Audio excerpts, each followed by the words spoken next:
and welcome everyone to the RF Generation Collectorcast episode 52. I am Bill McGee. With me today is Duke, Mark 44, Christopher Cantrell, and the Kel of Swell, Kelsey Polnick. If you understand those references, good on you. If not, play more Destiny 2.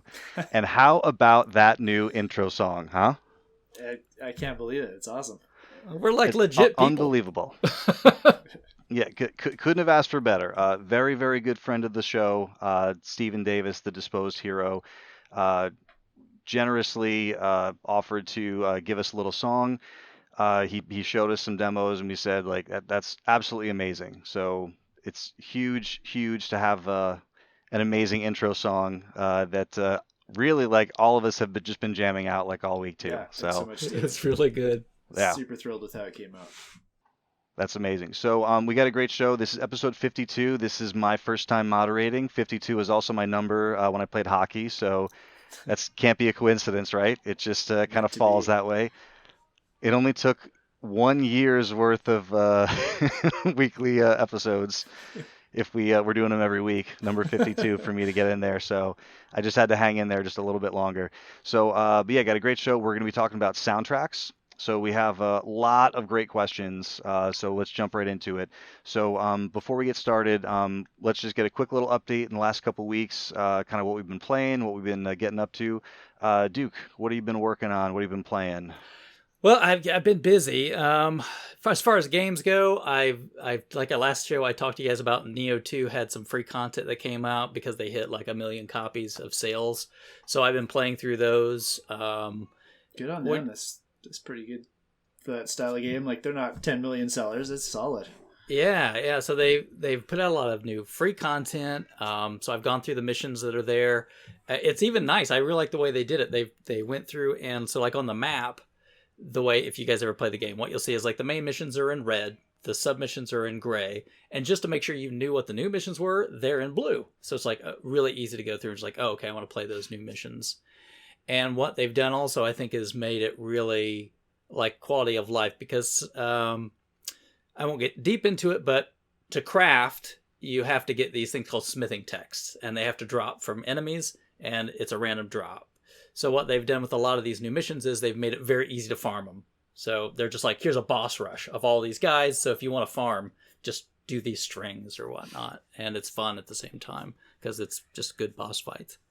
And so I've been working my way through that. DLC, their first DLC hits in July, so I'm ready to play that, and I'm looking forward to it. Outside of that, just odds and ends, working on replacing some batteries and some carts. I was doing that today. Had one that looked... folks, if you're not already, go through your collection, replace your batteries, because when those batteries puke their guts out, it's very destructive. And I had one cart, it had some rust and corrosion on it. I had to replace a diode on a cart. Of course, been replacing some batteries. So just, spend a few minutes with your collection. It's worth it. Other than that, I've been reading a lot. Things that are not necessarily germane to the show, so I won't go into titles and details. But really been enjoying spending some quarantine time doing some reading. So that's a little bit about me. Cool.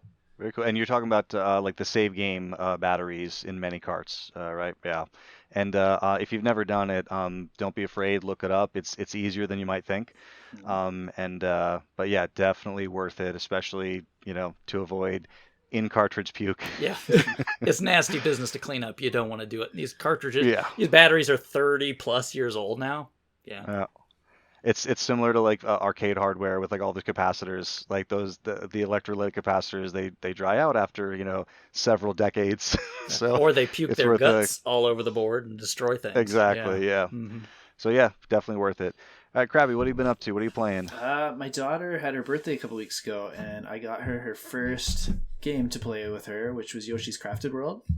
And we've been going through that together, and there's like an assist mode on it, which is perfect for her skill level at 4 years old, not being used to video games yet. So we beat it, but it was so great. Like we play for like an hour, and the story is there's these 5 gems that get like knocked around the world, and you got to go collect them all to like save the Yoshi's home. And so every day after, like, before we played or done anything else, we'd eat breakfast and get ready for the day, and then she'd be like, do you want to go get some gems? And she'd get super excited about it. and lots of laughs. And she really likes the spooky levels. There's one level where there's literally like clowns wielding hatchets like running after the characters, which I thought was a little out of character for like a Mario kind of game, but she was really into it. I had a blast playing through that. And then I've also been plugging away on Dragon Warrior 3, which I think I'm pretty dang close to the end now. I might have to do a little grinding to prep for the last fight, but I think I'm close to the end because I got all these 6 orbs and I'm in the Dark World now, and so I think I'm coming right up to the final boss. And like Chris, I've been doing a lot of reading too. I've finished reading all my Batman books a little while ago, so I started reading through all my Hulk books now. So I've got a Hulk omnibus with like the first like 55 issues or something. So we're going through all the classic stuff. Read through Planet Hulk again, World War Hulk, Hulk the End, and just really loving that Hulk right now. Interesting stuff. Yeah. And then you got to send me some of those Batman recommendations, because that White Knight was Did you like it? so worth going through and yeah, it was amazing. Oh, good. Yeah, that one really blew me away. I love that. Yeah, I'll send you some more messages over Slack. And when I say while we're talking about suggestions, if you and your daughter love that, Eden and I loved Yoshi's Woolly World. So go back to the Wii U and play that one. All the assist modes, all that stuff is in there. It's great. Oh, good. I have that actually. I didn't even think of that. I was thinking maybe doing Luigi's Mansion 3 next for there's some good co-op in there. But that she's really into Yoshi right now, so that's probably a better idea. So yeah, we did the same thing. We did Yoshi's Crafted World. It was I want to say it was. Oh yeah, it was like it was Callahan's like chore, like we're like, hey, if you like pull all these weeds or something like over like a weekend, we'll get you this, thinking it would never happen. It's Animal Crossing. And we come back like 40 minutes later, and like it looks like landscapers have been there. So we're like, all right, we can't lie, so we just got to be more careful next time. So we went and bought it, and yeah, that was like the only game they played for a while. And the music is so cute and so great. And you hear a lot of the same themes just kind of over and over again, but it doesn't matter. And like it gets in your head in a good way. But yeah, the boys love that. And then if you collect like every collectible in one area, then like all the flowers just kind of like start spinning, and you can kind of tell visually that the whole area is done. So like they finish the game, and then one of them would be like, oh, like yeah, we finished it. And they're like, no, the flowers aren't spinning yet. We got to go back and find the stickers and find this. So yeah, they loved it. And we don't have a Wii U. But we do have the DS. So they've asked several times, like, "Oh, what about Yoshi's? Was it Yarn World? Yeah. Or that was Kirby. Yarn Yoshi? That was Kirby's Epic Yarn. Is that what you're thinking? Yeah, there's a Yoshi one on there too. There's like a Yoshi Yarn some kind of game on there, and so like I looked it up, and like $40-something still. You know, like it's not a common thing. So. We ended up, like you said, our next one is we got him Luigi's Mansion for Christmas, so that is the next family game we got to get through. But yeah, Yoshi was a blast. The time to get on Wii U's are now. I see them listed for like $100, and the games are really cheap. So and good. Yeah, and like Nintendo titles, pretty cheap. Yep. Which is rare. Yeah. So so you were saying, so you're so you got through a bunch of your books and you're on Hulk now. Are you close to finishing Hulk? Do you have any plans for after Hulk? I went through all my books and I pulled out all the ones I don't think I'm going to read again. So I'm going to talk to my local shop and see if I can take a few stacks of books in and trade them for some new stuff. So I don't know what I'm going to read when I'm done my Hulk. Well, very cool. Superman. So yeah. I don't like reading just Superman, but Justice League stuff, I really get into some of the Superman stuff in there. I like when he's part of the team. I'm not a fan when he's just solo. I can see myself picking up some Justice League books. Going back and watching on the HBO Max now, they got that DC section, and I watched Justice League again, and I kind of like it. I kind of like it. Sorry. So I'll tell you, the last one I saw was Batman v Superman, which I did not plan on seeing. And then like a couple of friends, it was actually Chris and Lance, who used to do RWX with. They called me and they were like, hey, like we're all going, you know, like the wives and everyone, we're gonna go. Like, why don't you come with us? And you know, I wasn't gonna be like, no, I'm not gonna go with you guys. So like we just went to hang out, and like, yeah, none of us liked it. And I think I've seen like bits of it after that. So. And then like Aquaman was coming out, and people were like, "Oh, like Aquaman, like, this is gonna be it. This is finally gonna be the one." And I was kind of like, you know, fool me once. Oh. You know, so I've not seen Aquaman, but I have heard from people that like it's a good You one. need to watch Shazam. That is the best DC Shazam is movie. good. So Yeah. good. Is it? Yeah, Shazam And is the really good. kids might like it too. It's really, really fun. Okay, so it's not over their heads and not too violent. There's some scary like demons in it. That so if your Mm. kids don't like monsters, there might be some parts that are a little scary, but they're not a big part of the movie, and I don't think it would go over their head. No. Okay. Think of like Maybe we'll Goonies put that on the scary. list. Okay, yeah. So so Krabby, how many more deadlifts until you can join the Justice League? Yeah, I've been trying to hulk up myself and build a cable machine onto my squat rack at home since no one can go to the gym right now. So, You mean cable like from the Marvel universe, some or little time traveling and the Yeah. cool eyepiece. So I just went to the hardware store and rigged up some pulleys and some cable and stuff, and I'm waiting for some attachments to show up in the mail, and I can start doing some more exercises at home I didn't have access to before, which I'm pretty excited about. Very cool. Good for you for keeping that up and being able to do that from home. I don't want to make excuses, but I do feel like I made a good amount of progress at the gym before the whole You're killing quarantine it, happened.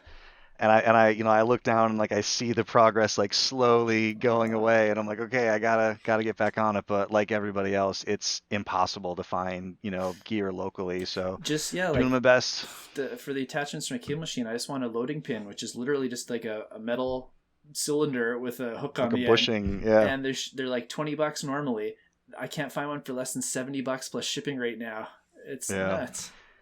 I go on the Facebook Marketplace like pretty much daily and just look for like plates, bars, like anything, and it's all like, oh, here's like a full Olympic set. I'm like, oh, okay, cool. $2,000. And you lift it, and there's a guy with like 37 of them in his basement, and yeah, it's like like $900, last one. I'm like, all right, I'll hold off for now. So. Yeah.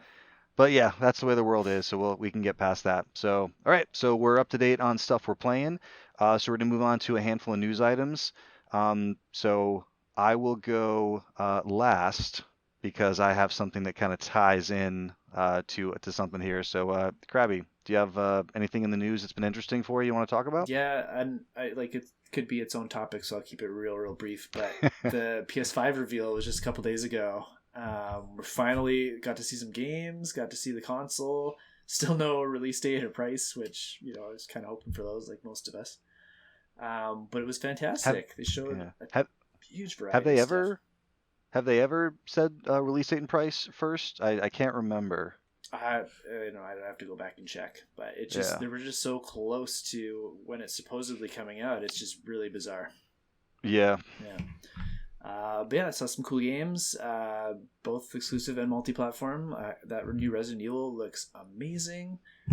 New Spider-Man looks awesome. My kid was really into Ratchet and Clank on there, so we're kind of maybe thinking about getting a PS5 this year. Oh wow! Yeah, gotta see what the price is, especially in Canada, because sometimes it's a good $50 to $100 more than you guys. So once they release that info, I'll figure out if I want to pre-order or not. Right. So yeah, I didn't see the whole thing yet. We've been chatting a little bit offline, and the Oddworld game definitely caught my attention. Apparently, that was announced last year. I didn't realize that. It was the first time I saw it in this trailer, but yeah, it looked really good. The title I've known about, and they might have shown like just like the hint of like what Abe might look like, but that's the first time I've seen like that much footage of the game. So I don't know if they've shown that before, but yeah, that's the name's been out there. You're right. Yeah. So, but yeah, Oddworld looked interesting. I still got to go back and watch the entire thing, and I haven't looked at a lot of the news kind of. Keep an eye out for surrounding Project that. Athia. That game looked the really Square cool. one, right? Yeah, definitely look cool. And then what was the Capcom, the new Capcom IP, like the first new one in like 100 years or something? It was Pragmata, I think. Yeah. Something like that. Mm-hmm. Yeah, that looked really cool. It was just a teaser though, right? It was like the spaceman in the it looked city. like maybe like a Kojima style game, which is not typically my thing, but right. I'm really into what Capcom's been doing lately, so maybe. Cool.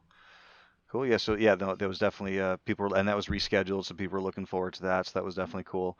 And I don't know if you saw the rumor, like people said like all the presenters just look kind of like weird and funky. Like, are these guys CGI? I said that to my son while we're watching it. I'm like, is that a real person? He's like, yeah, you idiot. So, and like the first few I saw, I was like, they're totally, at the end of it be like, oh, all the presenters were rendered on PS5, but it never happened. So I don't know why it looked like that though, right? So I'm gonna guess it had something to do with probably the shooting in their homes and maybe like whatnot. they had to like adjust the frame rate from the footage they got from the person Could to, be, yeah, could yeah, be like almost like the soap opera effect on TVs.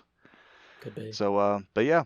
So all right, so cool. So that's Krabby. Duke, what do you got that's in the news that's interesting for you? Well, to carry off of what Kelsey mentioned there, I was in the middle of getting my eyes checked when all this was going on. So I was, these guys are doing the updates, and of course Twitter, and I've got my eyes dilated. I'm you know and so I was waiting for something to go on while they like they dilate. It's gonna take you a while, and so I'm like trying to look at my phone, like out here somewhere, and I could like, Yeah. is that Demon Souls? Does this say something Yeah. about Demon Souls?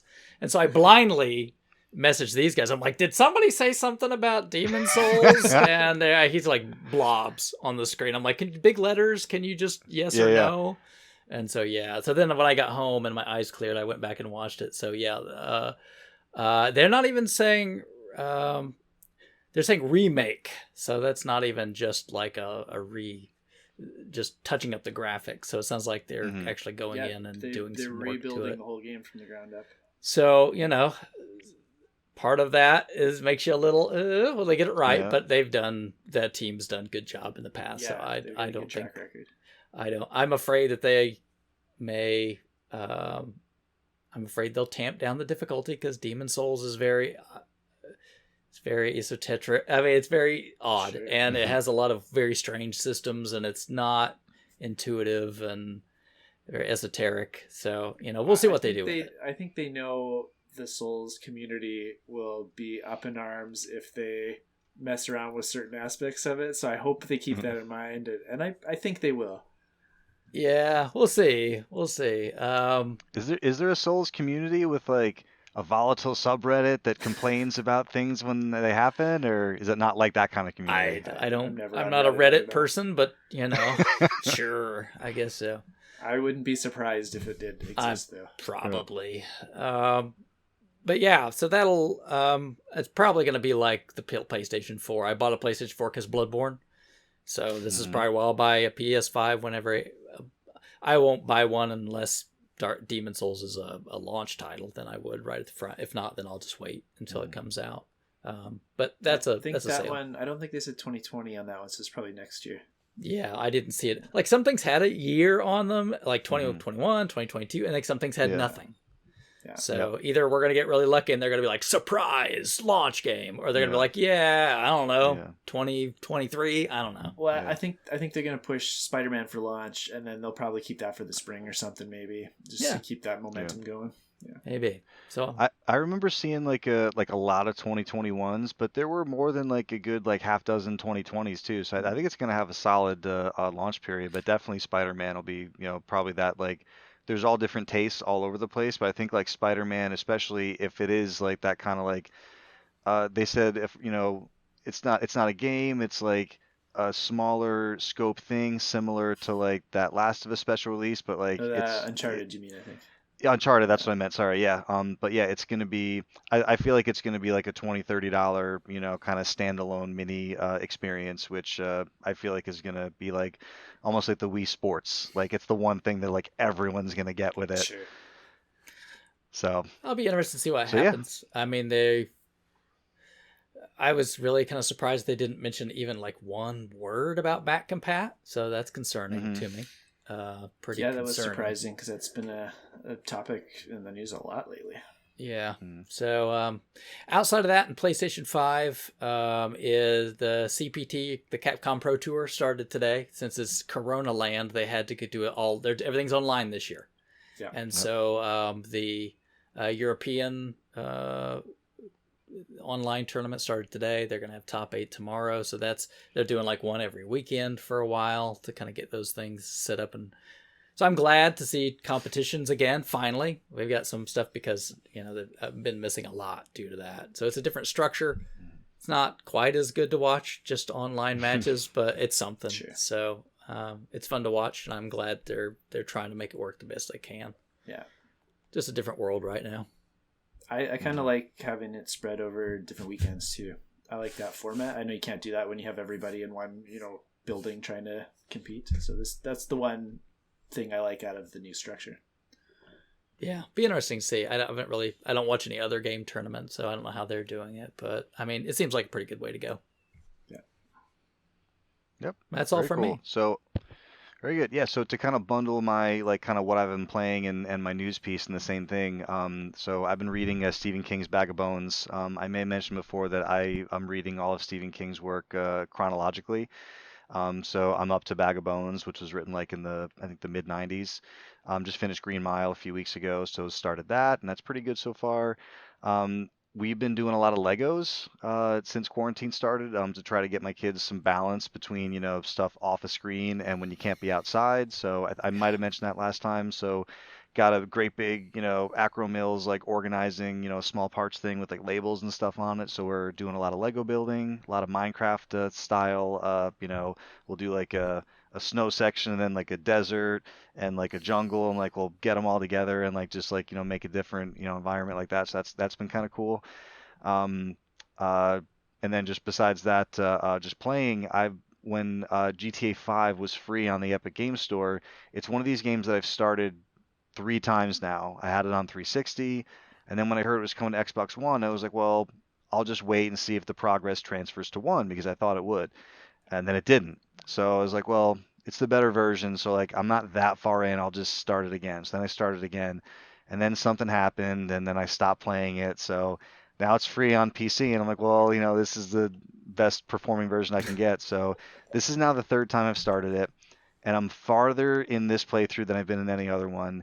And I can appreciate a lot of things about the game. Like it's very good looking, it performs very well. There's a lot of tiny details I really like little stuff. Like if like when you saw that it's coming to PlayStation 5 you like I quit saw playing that immediately. You're like, I gotta start zero it a fourth time now. Oh. zero. That'd be a step backwards for me though.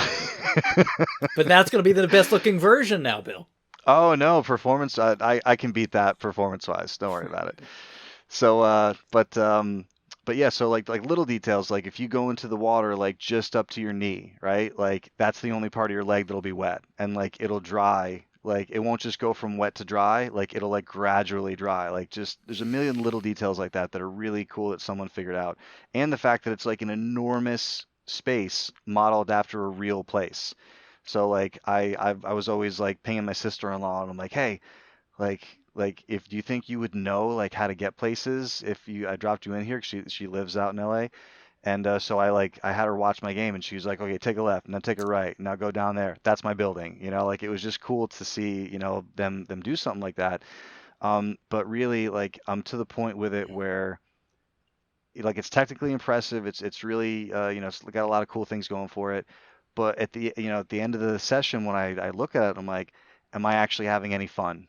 Like just like, or am I just going through the motions? Am I, doing that kind of thing? So like a lot of the missions are very samey, follow this guy, maybe shoot a few guys, lose the police, and then go back to the hideout. Like there's some really good voice acting, some good script work, but I'm reminded of something that Sean said on the playcast where like you'll get in this mindset where you're like, well, I've gone this far with this game, like I gotta finish it, I gotta feel like I got my money's worth or whatever. And it's like, well, if you're not having a good time with it, why would you continue to spend time with it, like just to, kind of check the list off? So that's kind of where I was at with that. I think in economic terms they call that sunk cost. Yeah, yeah, that's where I'm at with that. So the good news is Destiny made the decision for me by launching season 11, and now Season I just get to 11. play. Yeah, Wow. Destiny 2 season 11. Yeah, every like 3-ish months, 3-4 months is a season of Destiny. So Destiny 2 season 11, because we're going into that.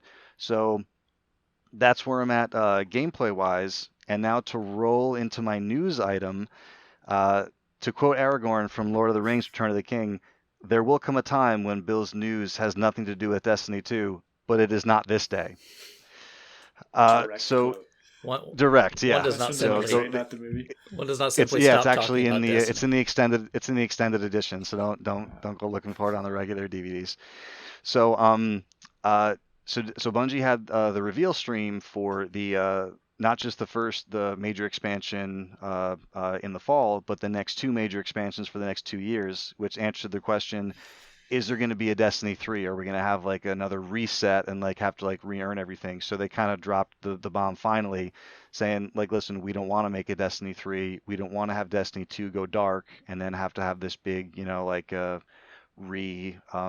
development time to go into 3. We just want to keep like supporting 2. So that's what they're going to do. And so they've recommitted to like a bunch of things, like story wise, and to kind of remove some of the microtransaction stuff, which they've already started doing. Try to remove some of the FOMO, because a lot of the seasonal content for this past 6-8 months has been, if you don't do this and get this gun now, you'll never be able to get it. And then on top of that, they've introduced weapon sunsetting because of the problem of power creep, which I don't know if that's the thing in the stuff that you guys play, but basically, if you're always trying to get a thing, that's the only thing that's going to make you get a thing, or sorry, use a thing besides what you're using, is if it's more powerful than the thing you're using. So it's got I to be know a little that bit more term powerful. from Magic cards. That's been a There you go. problem since the 90s there. Yeah, Yeah. exactly. And the only reason to get rid of it is like, okay, well, you can't use those cards, in this, in this rule or whatever, or in this tournament. So what they're doing is, what you've been able to do in the past is infuse a weapon into another to make it more powerful. But then what happens is people just keep using the same stuff for years because it's like the best thing to use. So now they're giving items like a maximum infusion cap, so you can only use them for like kind of like, a limited period of time, like maybe like a year and a half, and then you're gonna have to, start using other stuff. So there's it's a loud, noisy, volatile community that's always complaining about stuff on Reddit, but then like when you actually talk to the players, like everyone seems pretty happy to me. So there's always going to be the people who are kind of doing that stuff. But one of the things I'm really excited about, they're actually bringing back. So it's a hard game to manage because they said the game's up to like, like 110 gigabyte download on PlayStation 4 or something like that. So it's becoming so big that it's difficult to manage and patch efficiently.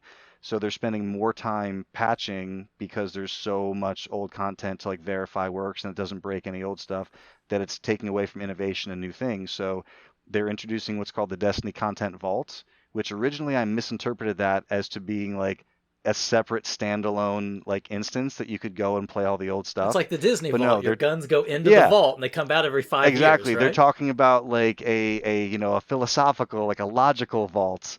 So what they're doing is they're taking some older, less used, less played destinations, and they're removing them from the live game and putting them in the vault. So they're like, they're not going away. You just won't be able to play them or So any of so those it's not activities. like World of Warcraft Classic where you can go and play older versions. Like that's just gone for a while. Yep, just gone out Okay. of the live game for a while, and that's to be able to manage the live game more efficiently, and not have, because they really have had a lot more bugs this past year than any time before that. So to kind of make this sting a little bit less, they said we absolutely plan on, cycling these destinations back in when it makes sense for the living world, for the story. And they say this is probably going to happen around like yearly, around the times of like the major expansions, but there could be surprises where like, you have to go on a mission to a location you haven't been in a while. But they also said, when we were thinking about doing this, the door swings both ways. So we're going to be bringing back a destination from Destiny 1 that we haven't been to yet in very much in the Cosmodrome.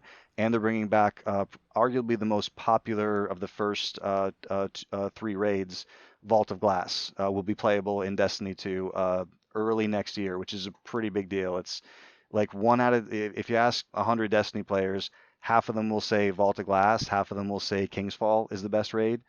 So that's really cool to have that content coming back. And just speaking of the newer consoles, they did confirm that Destiny 2 is going to be like a free upgrade for, PlayStation 5 and for Xbox. It'll be like the smart delivery system and whatever they're calling that on PlayStation. I don't know if it has a I name, don't think they've branded that yet. but yeah, it's a free upgrade, and it's intergenerational play. So PS4 and PS5 players can play together. Xbox One and Xbox One X can play together. They said that's their focus this year with the new hardware, and next year their goal is to have like full crossplay, 100% everywhere. So that'll be really cool too. And they also confirmed 4K 60 frames per second which for years they've been resistant of 60 frame on console, and their argument's always been, well, we don't want some people at 60 frame and some people at 30 because, depending on the power of your console, that could happen, but seems like they don't care anymore. So yeah, so that's kind of my news bits and what I've been playing. So thank you for humoring my small amount of Destiny talk. Anytime. Thanks for throwing some So GTA in there for me too. yeah, yeah, absolutely. Makes me So makes me think of games like Final Fantasy 11, which are still going, and that's like almost right, 20 years that game has been and going. and 14, right? Which so like, and that's a good point because one of the things that I'm a big expert or player of some of these other kind of not if not MMOs like living world kind of games. But I think that World of Warcraft, at least like the version it's in now, like there's nothing that's been actually removed from the game. And I think it was Final Fantasy 14, the online one, like they completely like ripped the game down and like That like was remade it, and 14, it's yeah. Realm Reborn, yeah. yeah, Yeah. right, exactly, Realm Reborn. So I think there's some logic behind people pushing back, saying like like why are you doing this? But at the same time, I do think just the way the game is structured and the way the activities are structured and the way the game is built, it's vastly different in like kind of this looter shooter type game and the size and scope of it than like kind of like those more traditional type games are. But I remember playing with Krabby and he was asking me, at what point does like all this stuff from this gear become like obsolete or go away? And I was like, yeah, like I mean, it doesn't really. You can still use it for a long time, and even if you can't infuse it far enough, most activities are well below the power cap anyway, so it doesn't really matter. It's really just for like kind of like pinnacle activities like raids and stuff. And I think you mentioned that Diablo is one of the games. Diablo 4 is one of the games that just kind of like at a certain point, it's like, all right, new season, Diablo everything 3. resets. 4's Diablo not out 3. yet. Yeah. 4 is not out yet? No, still working on that. Yeah, you're right. It was 3 Eternal. Got my sequels mixed up. But yeah, so it'll be interesting to see where it goes, but I mean, I feel like whenever, any kind of news comes out where there's like a possibility of there being some kind of negative connotation to it, it just kind of gets blown out of proportion. I think it's the squeaky wheel sometimes. Sure. So The few I don't have a podcasts that I huge listen to, they all have like somebody who's into Destiny on them, and I've only heard positive about this so far. I haven't heard anything negative. Like everybody that I've listened to seems pretty hyped on it. and I go to the Destiny subreddit, a couple times a week just to kind of see like, what are some of the cool builds, what are some of the things people are doing, like what should I be doing, what's the most efficient, path for leveling up the season, all that kind of stuff. And it's just a salt mine sometimes where you're just sifting through, just like really just like how do you say you like this game? Like it doesn't seem like you like it that much. And there was a post recently that got like thousands of upvotes on it, and it said like I just got the game for the first time and played through it, and I loved it. It's like one of the best games I've ever played. I'm so glad I played it before coming to this subreddit because it doesn't seem like you guys like it. And the difference is like these are the guys who like are like the 50-hour a week since launch guys, right? They've played the content, it's stale to them, type deal. So like anything else, moderation is a big part of it. So Sure. it's but yeah, I'm with you. Like most of the guys that I play with, the kind of occasional clan guys and just the occasional buddy that pops in, I've never had an experience where somebody wasn't like, oh, that was cool. Whether or not it was for them, it's always like, oh, that was fun. I've noticed like a lot of lapsed players that haven't touched it in a while are all like back into it now too. They're all like, this is what we wanted. Now we've got all this fresh stuff. We know what's going on for the next couple of years. Like I want to start playing again. Yeah. It's a big time too, and the darkness, the pyramid ships that have been kind of like, this is one of the jokes of the series. Like the darkness has been like, oh, don't worry, it's coming. It's almost like the White Walkers, like, oh, they're coming. When are they coming? Oh, don't worry about it. Like they'll be here eventually. So the darkness is like it's here. Like if you load the game up, like the pyramid ships are here. It's You can finally go like dragons. interact with them. Yeah, exactly. The dragons are here. Exactly. So, but yeah, it's a fun time, and this season is kind of the lead up to the expansion in September. It is going to be a tough decision though, because right now it's easy for me to play Destiny 2, but coming up in September, the decision is going to be either Beyond Light, the Destiny 2 major expansion, or Cyberpunk, or split my time between them. I'll try and lure you to Cyberpunk with me. I don't think it'll be too difficult. I know. So I'm so looking forward to it. So But yeah, so we're going good here. We're flowing pretty good. We're only over a tiny bit. So let's move on to the main topic. How about it? Sounds Let's talk good. about some music. Yeah. So you know, I feel like when you talk to gamers, there's always like a handful of constants, right? Like and so there's a few things that I always try to avoid saying because whenever you kind of meet someone and you're like, oh, you're into games, tell me about yourself. And everyone kind of says the same thing. Oh, I've been playing games all my life. I've been playing since I was a kid. Like I feel like everyone's been playing forever. And soundtracks, right? Like everyone's got their soundtracks that they love.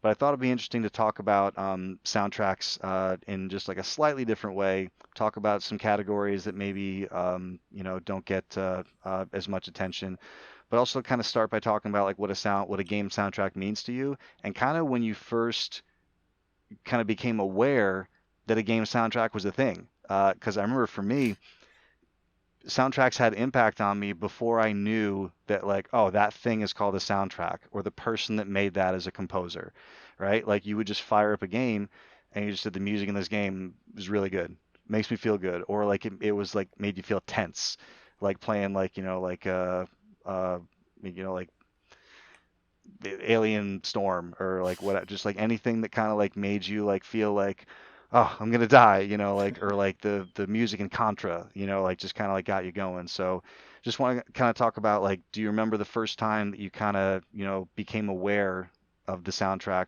in a game when you first started playing early on? Yeah, so I got two like examples that jump out to me from when I was younger. I mentioned Magic cards earlier. I used to play a ton of Magic when I was young, and we would put Mega Man 3 in the NES, turn the TV on, set it to whatever level we wanted to hear for 3 hours, and we just play Magic cards with that as our background noise for the whole time. And there was so like sometimes we just do a title screen, sometimes go Snake Man stage, whatever we were in the Yep. mood for, and we used it like a stereo basically. Yeah. And similar to that, the Kirby's Dream Land for the Game Boy, my cousin and I, we would get all the way up to the final boss, King Dedede, and we just listened to that music on the Game Boy until the batteries ran out. Sometimes, like, just loved it so much, and it would take half an hour to get there, and then Yep. 4 hours we're out of batteries. But it was great, and we do that on road trips, and we do that when we're camping, and like Wow. wherever we had the Game Boy with us, it was like a little stereo again. That's when I first noticed that I just loved music in the video games beyond just when I was playing them too. Right. So yeah, I mean that was actually fairly early because I remember like loving music, but never like the music in the game. But like the only thing that kind of comes close to that is when I was Mario for Halloween when I was younger, I took like this like cassette, like handheld cassette voice recorder, Mm-hmm. and just like maxed the volume on our like 27-inch like Zenith console tube TV, and like recorded the Mario theme on this like hand recorder so that when we like went to people's houses and did the trick or treat, like they would open the door and I could like play the Mario theme on my like handheld tape recorder when they opened it. But yeah, that's super cool that because I remember, being younger and like you would, I think this happened a lot in like the 16-bit era, especially with Genesis. One of my favorites, Shinobi 3, you would go to the options and there's like a Sound sound, test. Yeah. sound test or just, like jukebox, whatever they Yeah. wanted I to remember call it. putting in a code in like the original Sonic to do that. Yeah. Yep. Yeah, and actually in Shinobi, there was like a sequence that you could put in for the unlimited shurikens, and it was in the sound test menu, and a lot of games had like a test hidden in there because it was one of the only places you could like enter multiple things like before you got into the game. But yeah, I remember like that kind of being the first time I became aware of like, oh, I can just come here and like play the music in the game. So it took us a little bit longer. We got to like the 16-bit era, or maybe even when the Sega CD was out, because you could just play music, Right. play CDs like right on them. So it got me thinking that way too. When you How about you, mentioned Chris? that, Oh, go ahead. sorry, just one more thing to add quick. Yeah. When you mentioned how young I was, I didn't really dawn on me until you said that I that was like the first music that ever made an impression on me because I was a weird kid in school because one of the first things people would ask you, especially in like junior high onward, it's like, what bands are you into? And I was like, Yeah. the only thing I listened to that wasn't video game music was like Weird Al, and I was too embarrassed to tell people that. So I didn't find music I enjoyed until I was like 14, 15 kind of, and so I was Oh, really interesting. weird until that point. Then I could find my clique that I could talk to, but yeah, I never realized that until you mentioned it. Yeah. Isn't it so interesting that like, I remember like I think this was around the time that Home Alone 2 was out because I remember the Talk Boy. And because my next door neighbor, we would like play with the Talk Boy and we'd try to do like phone pranks and like slow the voice down and call people like he did in the movie. And the only reason I remember that time frame, but we would listen to like Weird Al cassette tapes like in my next door neighbor's room. And it was the same deal. I was like, because like my sister, who's like, 2 years older than me, so it makes her like super, super cool and like way better than like, like me and my friends. She was the one who would like make fun of us for like, oh, Weird Al, like why don't you just listen to actual Nirvana? And I'm like, because Weird Al is hilarious. Yeah. Like he's a genius and I want to listen to him. So I remember having I didn't think of it till you said that, but yeah, there was this time when it was like liking Weird Al was like something you had to like kind of keep to yourself a little bit. And like now he's like a genius and everyone loves him. So Chris, what are your feelings on Weird Al? I love Weird Al. I'm older than you guys, so I caught it early on. So yeah, I mean, similarly, I had one of an early Christmas present I had because music was my dad was in a band, so music was a big thing at the house. And so one of my early Christmas presents was a stereo, cassette deck and record player. It's one of those all-in-ones. It wasn't super high-end or anything, but it was a stereo for my own room, which was pretty cool. Yeah. And so I'm a crafty kid, and so after I got my NES, it wasn't hard for me to figure out how to hook the NES into the stereo, so I could listen to music through that. And then it had a cassette deck, so I literally recorded like tons of the music off of games onto cassette. I still have the cassette, which is crazy. But yeah, I would do it through like sound tests. I made this big mixtape of NES music so I could listen to it wherever I went. And yeah, it did. Of course I'd played games before that, but that was probably the first system where it was music instead of bleeps and bloops. And so You said you still have the cassette? I do still have the cassette. Wow. Yeah, I do. I even That's made amazing. little cover art and everything for it. And, Oh, dude, is it like that has to get unearthed? We Yeah, need you to need pictures this. of that on I've got it. Twitter. Yeah, But that's amazing. yeah, so I that I really got into that. I listened to it. On weird occasions, I could bug like my grandma to put the tape in the car cassette deck so I could listen to it when she Speaking of grandparents and music, my grandfather threw a Weird Al tape out the window one time listening to Trigger Happy. He got so offended by that song, he threw my tape out the window. Oh man, that's a good one. You were alone. I don't know if you guys remember, but like that period of time when cassettes were so big, you would just find like cassettes on the side of the road with like the tape spooled out everywhere in the wind, and you don't see that anymore. But that was like a thing. I'm like, man, that was just such a thing at a time when I don't know if people just got sick of it or whatever. It's like, just forget it. But yeah, right. You would see that, or like I could imagine because like I don't remember this happening to me, but like I've heard people say this and I've seen it in movies where like the player will like eat the cassette. Oh yeah. And then like you go to take it out and it's like so like there's two types of people. There's the crafty people that are like, well, I can just respool that and carefully get it back on and be fine. And there are other people that are like, mother, and then just like throw it out the window. Yeah, I was gonna say that, like, I'm sure you guys had like a VCR eat your tape, right? I mean, sure, it's the same thing. It happened. Yep. Thankfully, it didn't happen to that tape, but yeah, no, that was a big thing. So NES games made a huge impact, and really, I spent a lot of time listening to that stuff, and kind of like what Kelsey mentioned, there would be times where you would just go to a sound test and just put it on, and then later, Genesis had stereo sound. And you could jack it right into your stereo, and so that was always pretty great too. Although I was at that age then where I was more listening to music, but nothing was better than you could listen to like Rust in Peace while you're grinding in Phantasy Star 2. You know what I mean? So it was a good time. Ah, very cool. So just wanted to kind of get a quick intro, like kind of that what we just talked about, and I thought we would come up with a handful of different categories to bring a handful of different soundtracks in each. I know some of us might have some more soundtracks to mention than some others do, so we'll just see where this takes us. And I'll tell you, I came up with a lot of these categories, and I had a hard time on a few of them. Like even this first one, I wanted to have a category where we talk about underrated soundtracks, especially underrated modern soundtracks, because a lot of times, like you say, like a Nintendo game, if you mention to like like any almost anyone, even like a non-gamer, like, hey, do you know the Mario theme? And they know it. Or like, hey, can you just hum me a bit of Tetris? And they'll be like, oh, it's like they can give you like a little bit. So a lot of those older, games kind of have this very recognizable, very, kind of that pop culture like impact, like everyone kind of knew about them.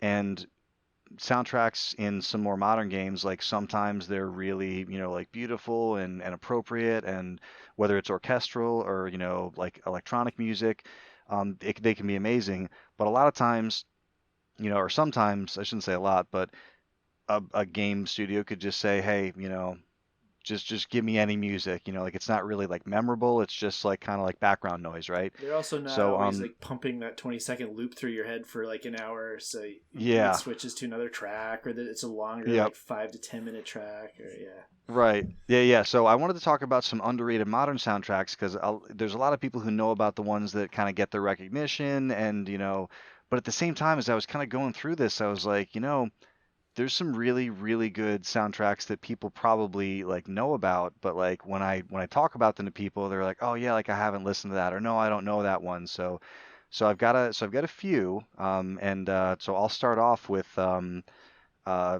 a very, very, very good soundtrack from a game that came out last year. We actually mentioned it last week, Outer Wilds. Okay. So this game is, and it's weird because you'll hear about these games that are like they're indies, they're award winning, they've kind of grown from like a student project to a full release, and they're nominated for game awards and like all these different things. But then like you'll kind of talk to real world people, and you're like, hey, have you played Outer Wilds? Have you heard the soundtrack? And I just feel like a lot of people are like, oh no, like I haven't gotten to that yet. It's like one of the most like hauntingly, like heartbreakingly beautiful, beautifully composed pieces of music that, or like scores of music that goes so perfectly well with the world, with the story, with the overall kind of mood and atmosphere of like the unknown exploration, uh, you know, kind of like the underdog guy trying to save the universe, not really sure why or not really sure how.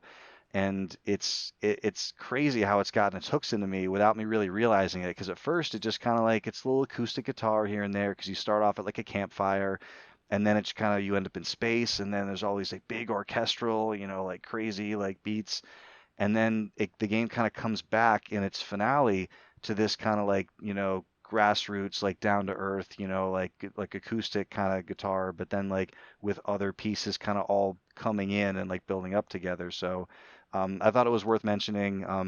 It's tricky to get the impact of this soundtrack without playing the game, but the music can certainly be appreciated without playing the game. It's a different experience once you tie it to the game. Right. Yeah, I haven't played that one, but it sounds cool. Yeah, it's on Game Pass. So if you want to add it to your to play later, definitely. And it's one of these. I probably mentioned it before too. It's one of these games that I gave it a try for like 5 minutes one day. You kind of need an hour to kind of just understand like, oh, it's a time loop game. Oh, this is how it's gonna work. Okay, I got it. Because like once I got through like that little bit, that's all it took to hook me. So, but yeah, definitely for sure worth it, especially if you like things like Bastion. If you're familiar with that soundtrack, kind of that real kind of like grassrootsy, kind of just real down to earth like acoustic backbone with like some like good acoustic percussion, and there's no vocals, even though there's some vocals in Bastion, but it's kind of got like a similar feel to like some of Darren Korb's work on Bastion and Pyre. Okay, cool. Yeah. So what do you guys got? You got any that you think are some underrated gems that people should be paying attention to? I've got a few. I mean, we're gonna do. What do you want to do? Like a round robin, or? Yeah, we'll just go for it, and then 'cause we'll kind of go one by one, and then we may end up with one person who does 10 in a row. That's fine. Well, I mean, some of these I probably won't be too tricky to figure out some of the stuff that I'm going to talk about, but can you guys Do you hear me okay? Oh yeah. You're good. Keep Okay, going. good, because for some reason you guys froze for a minute. So Oh yeah. for those that watch the video version, there you go, bonus. I'm sure this will get edited out of the audio version. So, Wait, I'm supposed to be recording a video version? so, so I mean, obviously, you could probably guess I'm going to talk about the Dark Souls soundtrack, and I'm not going to spend forever on that. I just wanted to talk generally about it, and then maybe just a couple tracks in particular. But I think one of the things that those games do really well is use music when it has an impact. And it's not like most Definitely. games. A lot of games, you just always have this music droning all the time. Oh. It's just always there. And the Dark Souls games uses music very selectively and use it to give you a feeling. So lots of the games, there's no music at all. It's just the playing the game and the noises that come along with that. But certain areas you'll just get themes, or bosses will have a theme. So a couple things really stood out to me, and it's not just the bombastic stuff that's usually the stuff that doesn't really hit me as much. It's more of, like in the first game, one of the first areas you get to is Firelink Shrine, and it's just this kind of quiet place where it's kind of a hub for a lot of things that happen in the world. And there's just this very light tune that kind of pervades that area that you're in, and it's not upbeat. It's kind of no, it's kind of like a longing kind of a sound to it. Yeah. Like Like, I don't know how to explain that. it's got like a tone of despair to it. A little bit, like it's just like there's something. It's not down. It's just you just kind of pick up on that, like just like again, like there's something missing, or something like a longing. And then if you play all the way to the very end of the game, Gwyn's theme, like you've played through this game, and like all these bosses have this really bombastic music that really gets you pumped, and this orchestral da, da, da, da, da, da, and everybody's like, oh man, it's the boss and I'm gonna die, and then you get to Gwyn at the end, and it's this very slow, sad piano tune that plays, and so it just really kind of makes you an impact that you get to this point, and this is the pinnacle of the story, and you really kind of realize that it's just kind of sad. I mean, like there's not going to be a happy, like, yeah, I did it kind of thing. It's not what it's about. It's not at a all. triumphant ending, and the music definitely builds to that. Yeah, it kind of really, it lets you kind of almost feel bad about what you have to do, or like this person is here, and it's very, it's I know I used the term wrong, but it's a hollow victory. It's just not, you kind of get the feeling, like this is, I don't feel like this is a good win. There's no good ending to this. And then the last thing I'll say before I move on, let you guys talk about something else, is Dark Souls 3, similar things, but I will tell you, if you want to listen to anything, the intro music that plays at the title screen is this amazing orchestral piece that's just a couple minutes long, with this operatic singing that goes on, and just even every time I fire that game, I'll just sit and listen to it, because it's like it just gives me tingles. You know what I mean? It's just so it's a very powerful theme. So and is it a theme from any earlier games? Like, no. Would you recognize it the first time? So it's brand new, and it's right in the menu. Yeah, so fire, or go look at just Dark Souls 3 main theme. Again, like 2.5 minutes. But I mean, it's just, it's very powerful music.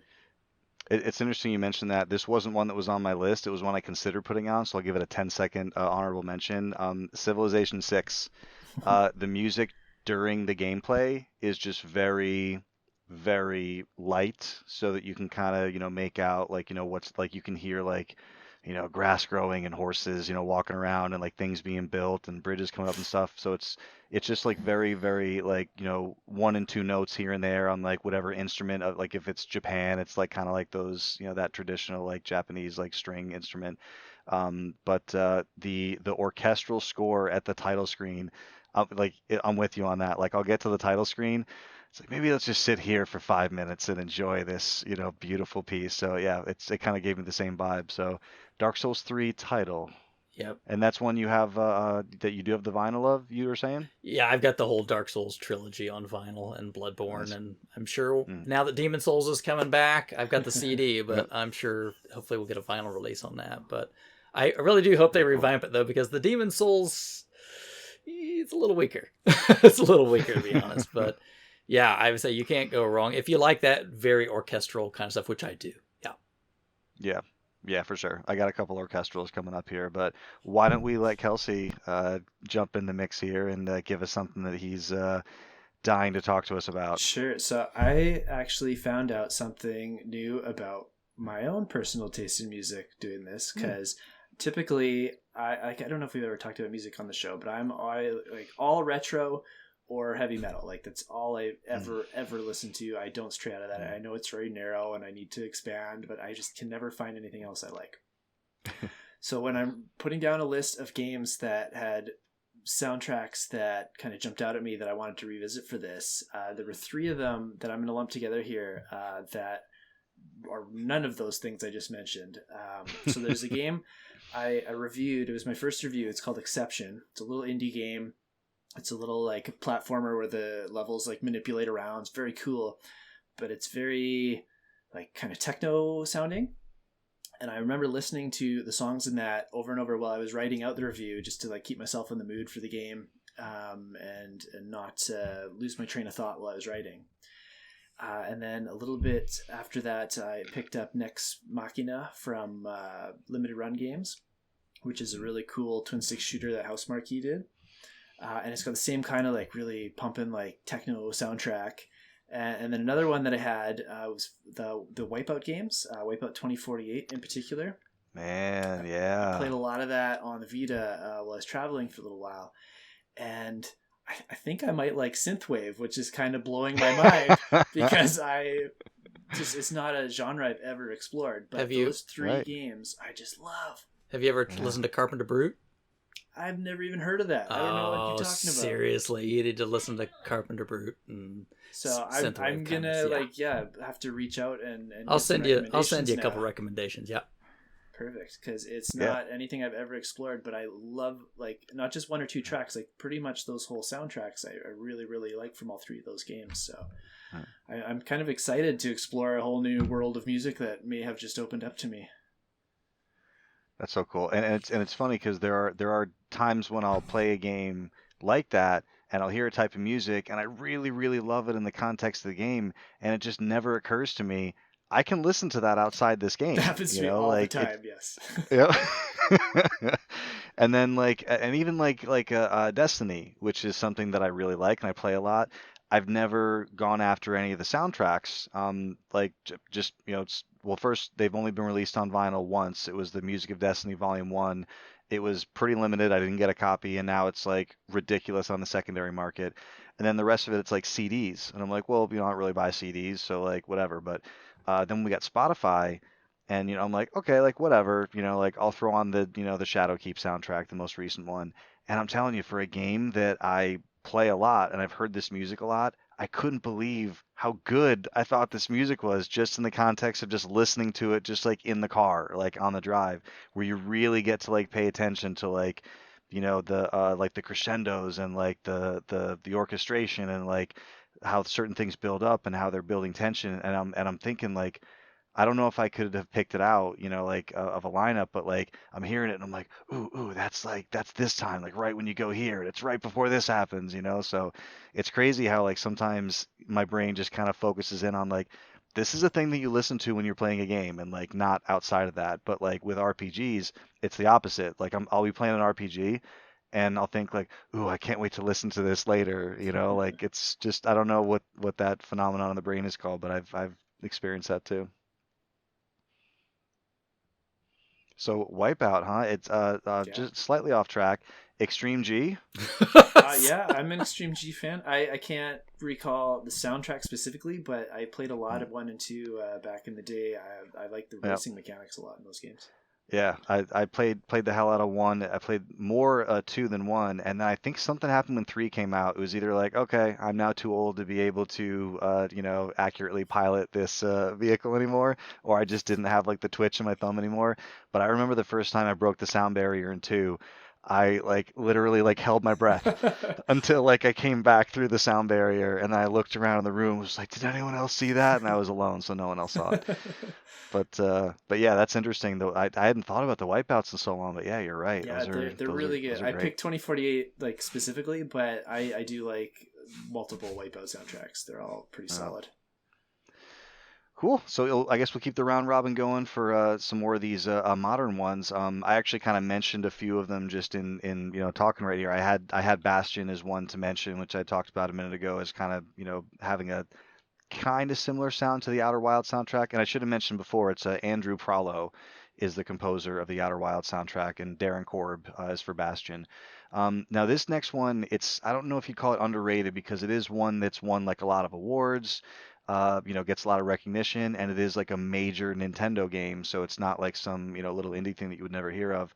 But I'm telling you, for my money, the orchestral soundtrack for Super Mario Galaxy is one of my favorite soundtracks for any Mario game. And I know a lot of time Mario, especially in like the modern times, it has kind of like this like like very very worldly depending on like where you are. Like got a lot of jazz, got a lot of like kind of like Latin inspired, like some island, steel drums, just kind of like depends on where you are like in the world of Mario Odyssey or whatever. But the Super Mario Galaxy orchestral soundtrack has this amazing kind of like this feeling of like exploration and discovery, but without feeling like just like generic sci-fi. Like it doesn't sound like he said like like write music as if you were exploring like little planetoids and collecting like gems. It has this really hard to at least hard for me to describe quality of just feeling like fun exploration in space like made into music. It's so good and it's so like I hear it in my head and like I just wish that it was actually playing. And I did a little research just kind of when I was writing up some of my notes for the show, and the composer had originally written this this music that was more of like the what the last Mario games have been, where it was it did have like, kind of a Latin feel or the drums or the island, just kind of like all this different stuff. And he brought it to the game's, I think it was the game's audio director. I'm not looking at the wiki right now, but, and he was like, no, like, no, this is not it. And the composer was not happy. And he said, like, it sounds like you made music. And I think the quote was something like, it sounds like you've made music under the assumption that Mario is cute.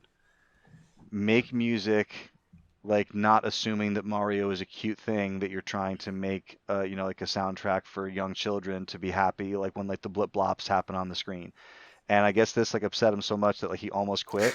But then they said like no, like you got this, like just go for it. So he took 3 months, and the soundtrack you hear is the soundtrack he made after they said no, go back and do it better. And it reminds me of one of my favorite film composers, Hans Zimmer, who's done a billion things that everyone knows. But one of them that he did was Gladiator, the Ridley Scott film that won many awards All the and everyone's Academy seen. Awards, yeah. Exactly, all of they had to create new awards just so someone else could win some afterwards. And the only one that didn't win was Joaquin Phoenix. He lost to Benicio del Toro that year, but for Traffic. Exactly, yeah, that is the correct reaction to finding out that that Benicio won for Traffic and not Joaquin for Gladiator. But so Hans Zimmer is an amazing composer, does terrific work. And what I heard was that the first score that he brought to Ridley Scott, and he was like, okay, here's like all my test pieces. Ridley Scott just like gave it to him and be like, dude, well, maybe he didn't say dude, but he was like, guy, this is not, this is not why I hired you. This is not why I work with you. This is like, and I'm paraphrasing, but like, this is generic. Like, I would expect this from like, you know, any other person we could get off the street. And then so Hans went back, and like, had his little, session where he like cleared his mind and went back and he did it. And the score that you hear is the one after Ridley told him like, no, this is garbage. Go back and do it again. And it just got me thinking like that's got to happen, more than, just probably more than you would hear about it, right? But it's crazy how sometimes that can, really really bring out a piece of work that you never would have got otherwise. So I just thought it was an interesting comparison. That just to give a track specifically from Mario Galaxy 2. That Hub World has like one of my favorite Mario tracks of all time. Just that like really cheerful lullaby while you're walking from zone to zone. I love that. Like, that just pops into my head sometimes while I'm like taking around the house. So good. I mean, I could be wrong, but I don't think very many, if any, Nintendo soundtracks have made it to vinyl, except for like some unofficial ones. There's like kind of like some fan ones. Yeah, there's lots of unofficial ones. There's lots of like remix ones or piano collection or covers. But yeah, I mean, I know that there's a whole one bunch of and classics. Smash Brothers. They always push on CD a lot. Those two specifically. Yes. Yeah. Right. But yeah, nothing against Mario Galaxy 2, but something about that music in Galaxy 1, like it hits so hard. I love it so much. So, I remember there were some rumors not too long ago that there were going to be a whole bunch of Nintendo and Mario games remastered for the Switch. I don't know if that's still happening or if that rumor is still alive, but we're in the E3, quote unquote E3 months right now, so hopefully we'll hear something soon. But man, would it be amazing to replay Galaxy. I just played 1 and 2 with a buddy before all the COVID lockdown stuff, and yeah, they hold up other than a few things. Like there's you stand on the ball with the joystick and you like fly with the bird, stuff like those levels you can cut out, and the swimming with you like ride the manta ray thing. They cut out all those like 3 motion control kind of levels, and those games are really, really good still. Yeah, no, yeah, I'm big fan, and if you haven't played them in a while, or if you have never really honed in on the music, definitely worth going back and checking out. All right, so besides your souls, what do we have next from the Duke? So up next, I wanted to talk again, I guess a little more collectively, but I want to talk about Mass Effect 2 and 3. So when I think about, again, musical scores that really are very impactful, the first Mass Effect, I didn't strike. I mean, it must have been good or bad, or one way or another. It seemed to be okay, but like, especially starting with Mass Effect 2 and then going into Mass Effect 3, those were composed so well, and it really had that space vibe and feel that really made you take it, right?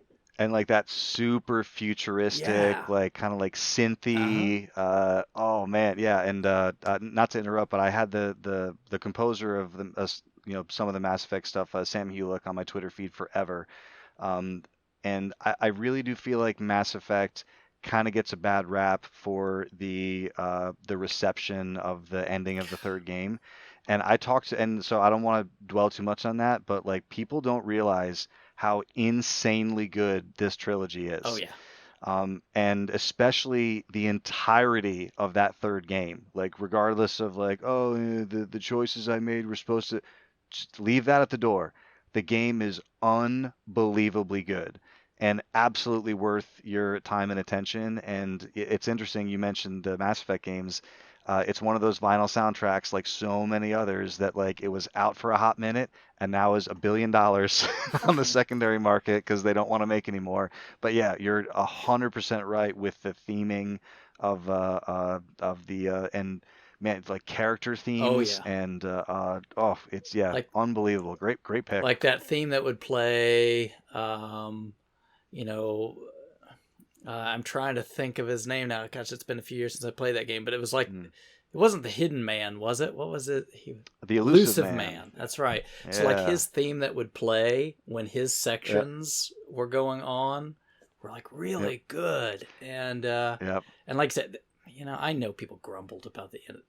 Man, right. It's like you've had the best meal you've ever had, and maybe like the mint at the end was not the best mint you've had. You know what I mean? It's like, shut up. This is fantastic. The waiter looked at me funny when he dropped off the bill. It doesn't matter. Right. These characters were awesome, and this story that you got to go through was awesome, and the music on the world, and then Andromeda happened. But anyway. So Yeah, to me, Andromeda is like a bigger fall off than like the ending of Mass Effect 3 was. But I have read a recent story that the game is actually much, much, much better than it was at release, especially with the use of certain mods. I haven't played it yet, so I can't speak to it. But man, what a great, great, great pick! Because like you said, so character themes, world themes, Oh yeah.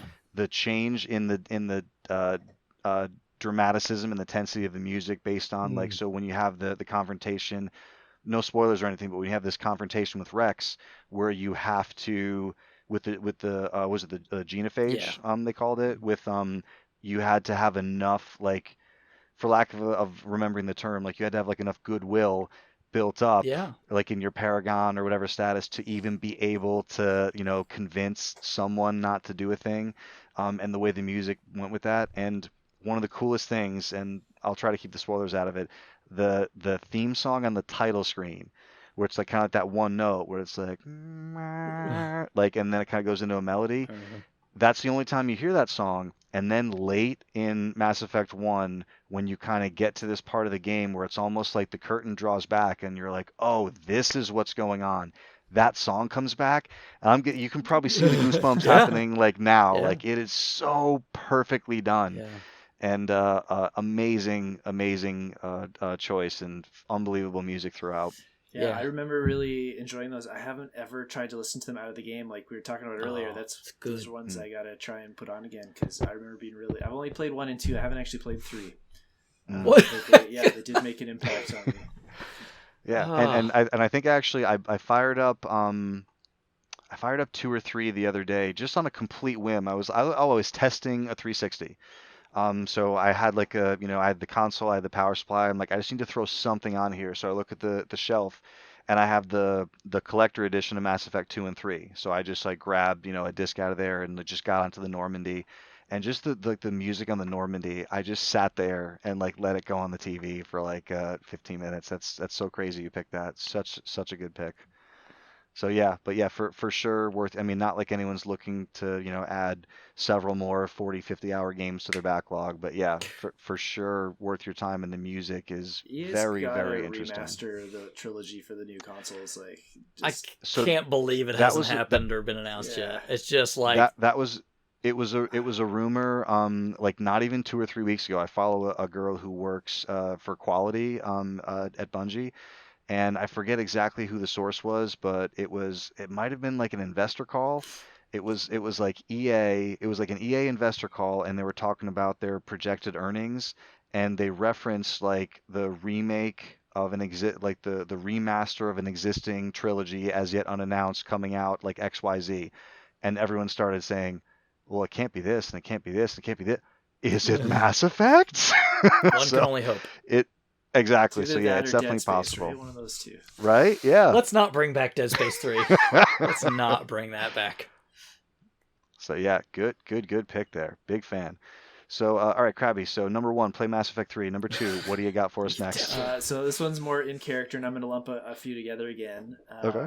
But to go back to like the retro stuff, but in a modern context, there's these games called Project Cross Zone. There's two of them on the 3DS, and they are crossovers that Capcom, Namco, Sega, and Nintendo are all involved in. So there's characters from all of those games. And then there's also this amazing racing game called Sonic and All Stars Racing Transformed. And it sounds stupid. It's the dumbest name. It is an amazing game. Both the soundtrack Really? and the racers. Yeah. So like the race cars in some levels evolve into planes or boats, and all three in some levels. So like Diddy Kong Racing, but like way, way, way better. But the music from those three games, they take all the like best tracks from the games the characters originate from and remix them into like kind of, I don't know, like almost like dance music or techno. Like they're really upbeat. They got those like drums like that are just really constant the whole time.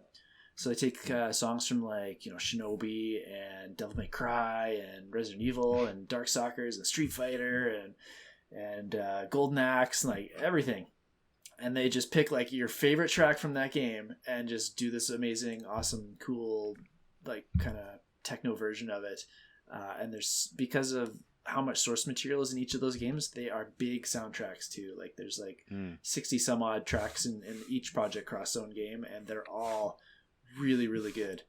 So if you like retro music and you want to see them not in their like kind of 8-bit, 16-bit like forms, like something a little more modern with some instruments, it's to check out any of the soundtracks from those 3 games. They're really, really solid.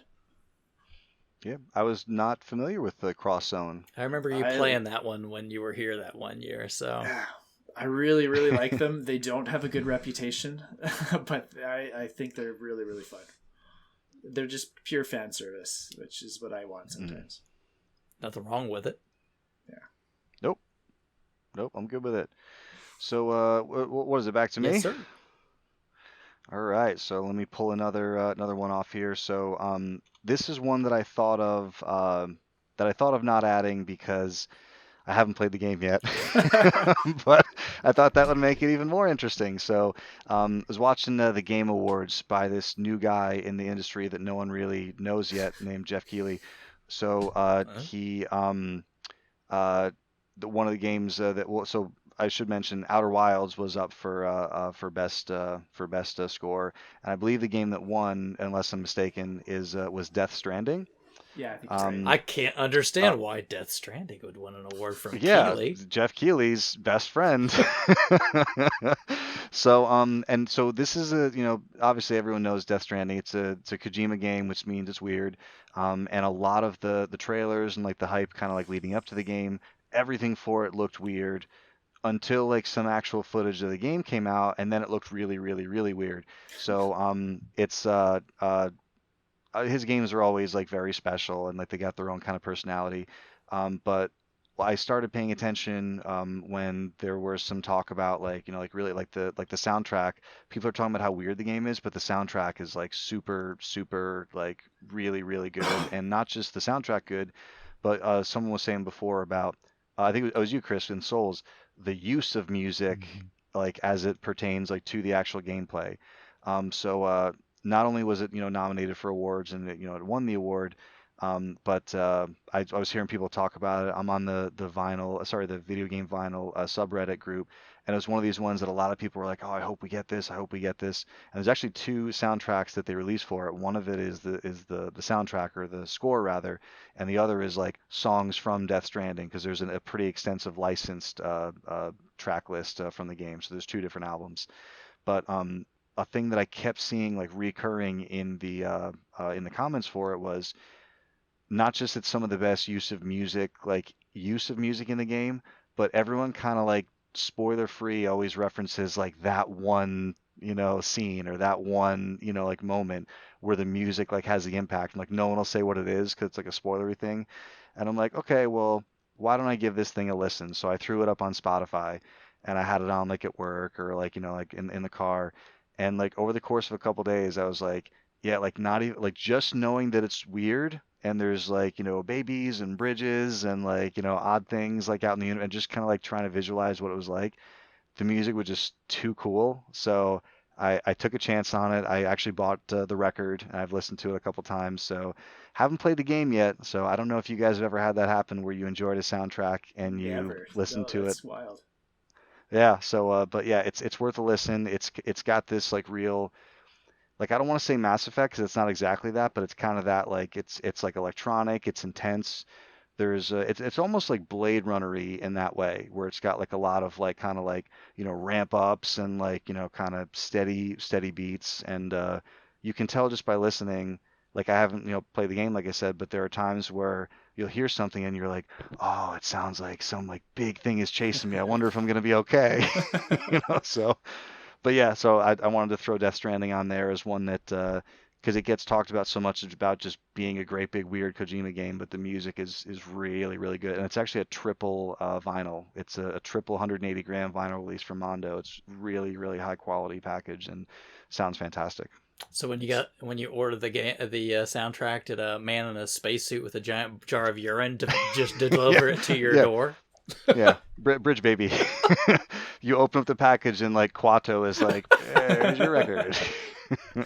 But yeah, so yeah, good stuff. So Death Stranding is on there for me. Okay. So Chris, you have another one for us? I do. And again, I'm gonna kind of mush 2 things together because again, they're very connected, and that's Bravely Default and Bravely Second. The soundtracks for those, again, I wish more people played those games because Bravely, I tried. the Bravely games are basically classic Final Fantasy continued.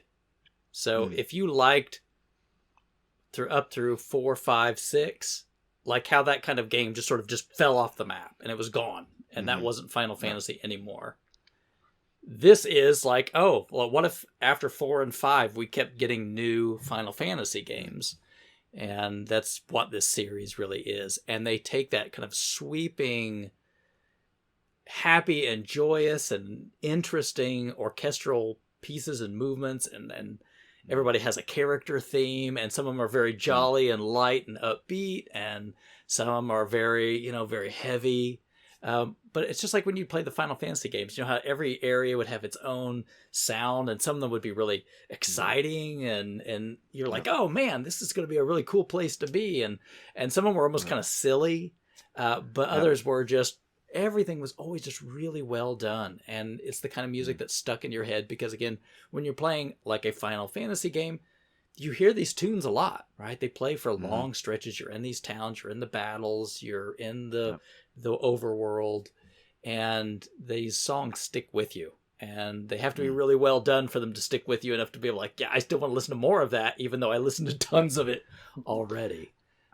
I always think of that in any Final Fantasy game I play. Like the first battle I get into, I listen to that battle theme and I'm like, they put a lot of thought into the fact that someone's going to hear this 9,000 times, and like I remember because like there are certain times where you're playing something and it's like, okay, it's been 4 seconds and this is already old, but like you can tell the mark of a good battle theme is if like days later you're like humming the battle theme and like not in a way that like you're upset with it, like, oh, this garbage is in my head. You're just like ba ba da ba da ba ba ba, just like whatever it is. But like I would think that's one of the trickier things to compose is like a battle theme that's like catchy hearing it a billion times but not annoying. Yeah, because you've got like what, like maybe 2-minute loop tops. I mean, probably a minute. So yeah, but I've got the collector's edition, so I've got the CDs of those, and it's music that I will put on because, again, a lot of it is kind of just this nice background, and it just makes you feel good. It's just a lot of it's happy music, and it reminds you of a lot of fun that you had, and it's just really well done. And I'm really excited for Bravely Default 2. It's a series I think that doesn't get the love that I think it deserves, but. And it's weird because it definitely, I remember like it definitely getting a lot of attention when it was like, oh, like Bravely Default, it's gonna be a thing, and then like it like happened, and I remember like I tried it. I don't know if I tried it long enough, and I think I went to the Bravely second panel at PAX East. Like you I got was me like, a hey, goodie. like what do you guys want? And you were like, oh, like see if you can get me something from Bravely Default. So I got you the thing from there, and but the one of the guys from the development team, I forget what his role was, but he had a translator and people were like like going back and forth asking questions, and but yeah, he actually said something to the effect of like we were like surprised, but like not like it made sense to us why like it caught on right away, but at the same time we were kind of surprised that it hit the way it did, but because everyone was like, like what, like were you expecting this kind of deal? And they were like, yeah, there was kind of in the middle, like they thought there was a chance it would hit. But yeah, like I tried it for a little bit, and like like a lot of other things, I don't know if maybe I didn't get enough of a chance or enough time, but I've heard enough people go on about it that I think it's probably worth a look. And you mentioned that so you have the collector editions. Are these still available if anyone wanted to get their hands on them, or this secondary market stuff? Yeah, it's Nintendo, right? So you have to order them from Nintendo, and I think you guys may remember years ago on one of our shows that one of our listeners sent me, it was Slacker from the website, sent me the collector's edition of the first one, and then I bought the second one. I pre-ordered it when it came in. So awesome. Yeah, again, you have to be in the mood for a traditional turn-based job system RPG, right? Which is not something you're going to always be in the mood for. But if you have a hankering for like, man, I could really go for like another Final Fantasy 5 kind of game, then yeah, this is your place to be, with improvements for modern life, I will say. But yeah, but if nothing else, listen to the soundtrack. Great stuff. Cool. All right. So Bravely, and do you say Bravely Default, It's or Bravely do you say Default, Bravely? and it's Bravely Okay. Second. Is Okay. Oh, Bravely Second. And then Okay. we'll have Bravely Default 2. I don't name uh, these things. a Hideo Kojima production. Yeah. Well, it's called Bravely Default because if you ever play the game, there's the battle system. The two, Yeah. right? Yeah. You're either Bravely Or you can Default, brave right? or you can default, and that's just ways to either stack or bank turns, basically. Mm-hmm. Yeah, I remember that much, and I remember them asking him, like, were you ever concerned about the name being confusing? And he said, no, because it's either Brave or Default. I will tell you though, and I won't spoil anything for both of those Yeah. games. They both have a subtitle, and something really cool happens in both games to that subtitle at a certain part of the game. And I won't say anything else. Okay. Cool. All right. Well, that's enough to get me in Than that. for try two. And the endings are always having really cool twist. But again, I won't spoil anything. Cool. It's a JRPG, so you kill God. Well, I mean, you're always trying to kill God, but there's a twist farther than that. Is there a summon spell where you like bring down like the heavens onto a guy and it does 4 damage? I don't think so. Sorry. Phil's out now. Yeah. Yeah. There's no 7-minute unskippable, cutscene Yeah. summon. Sorry. Okay. Yeah, I'm out.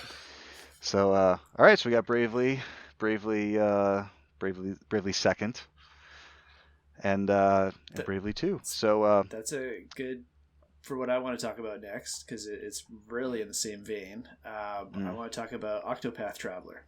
Oh yeah. Ooh. Which everybody knows for the art style and that there's Mhm. 8 characters, but I don't really hear anybody talk about the soundtrack, which is phenomenal.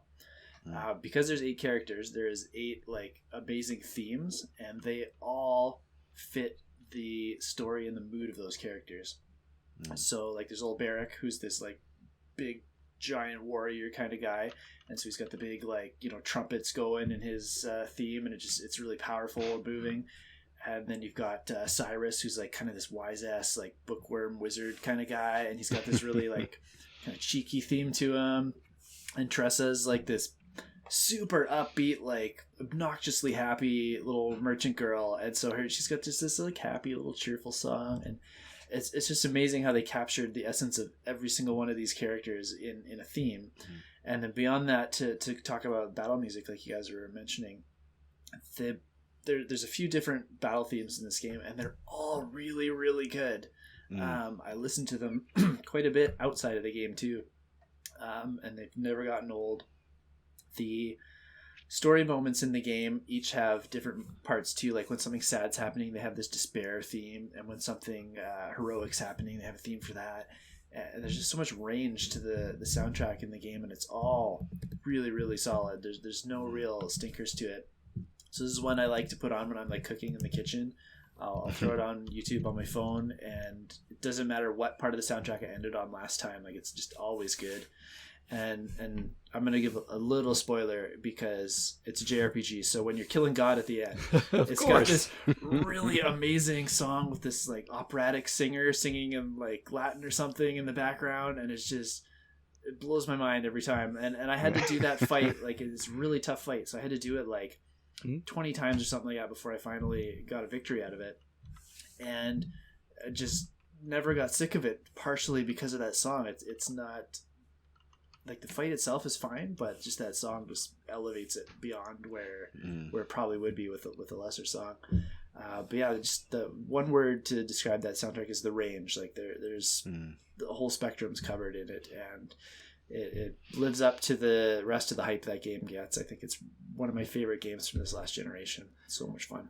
Makes me wonder, because I know I think Intelligent Systems did both the Bravely games, and they did that game as well. I wonder if it's the same composer that did. Oh, I wonder too. I did not look into that. Could be. Yeah. Just on the side, I was checking to see if it's still available, and while you can get the collector's edition for about $249 that has the CD in it, you can grab the CD just by itself. It looks like for around $30. So if you really wanted to have that physical version, which some people really like to have, it's nice that is still an option. Yeah, it's worth it. It's really, really good. Yep. And that's that. So obviously that came out on Switch first. And then PC the year after, I think. Yeah, yeah. Yeah. So it's on Steam. I was gonna say. So it's been on my Steam wish list for a little bit, and not because I wouldn't play it on Switch. I definitely would.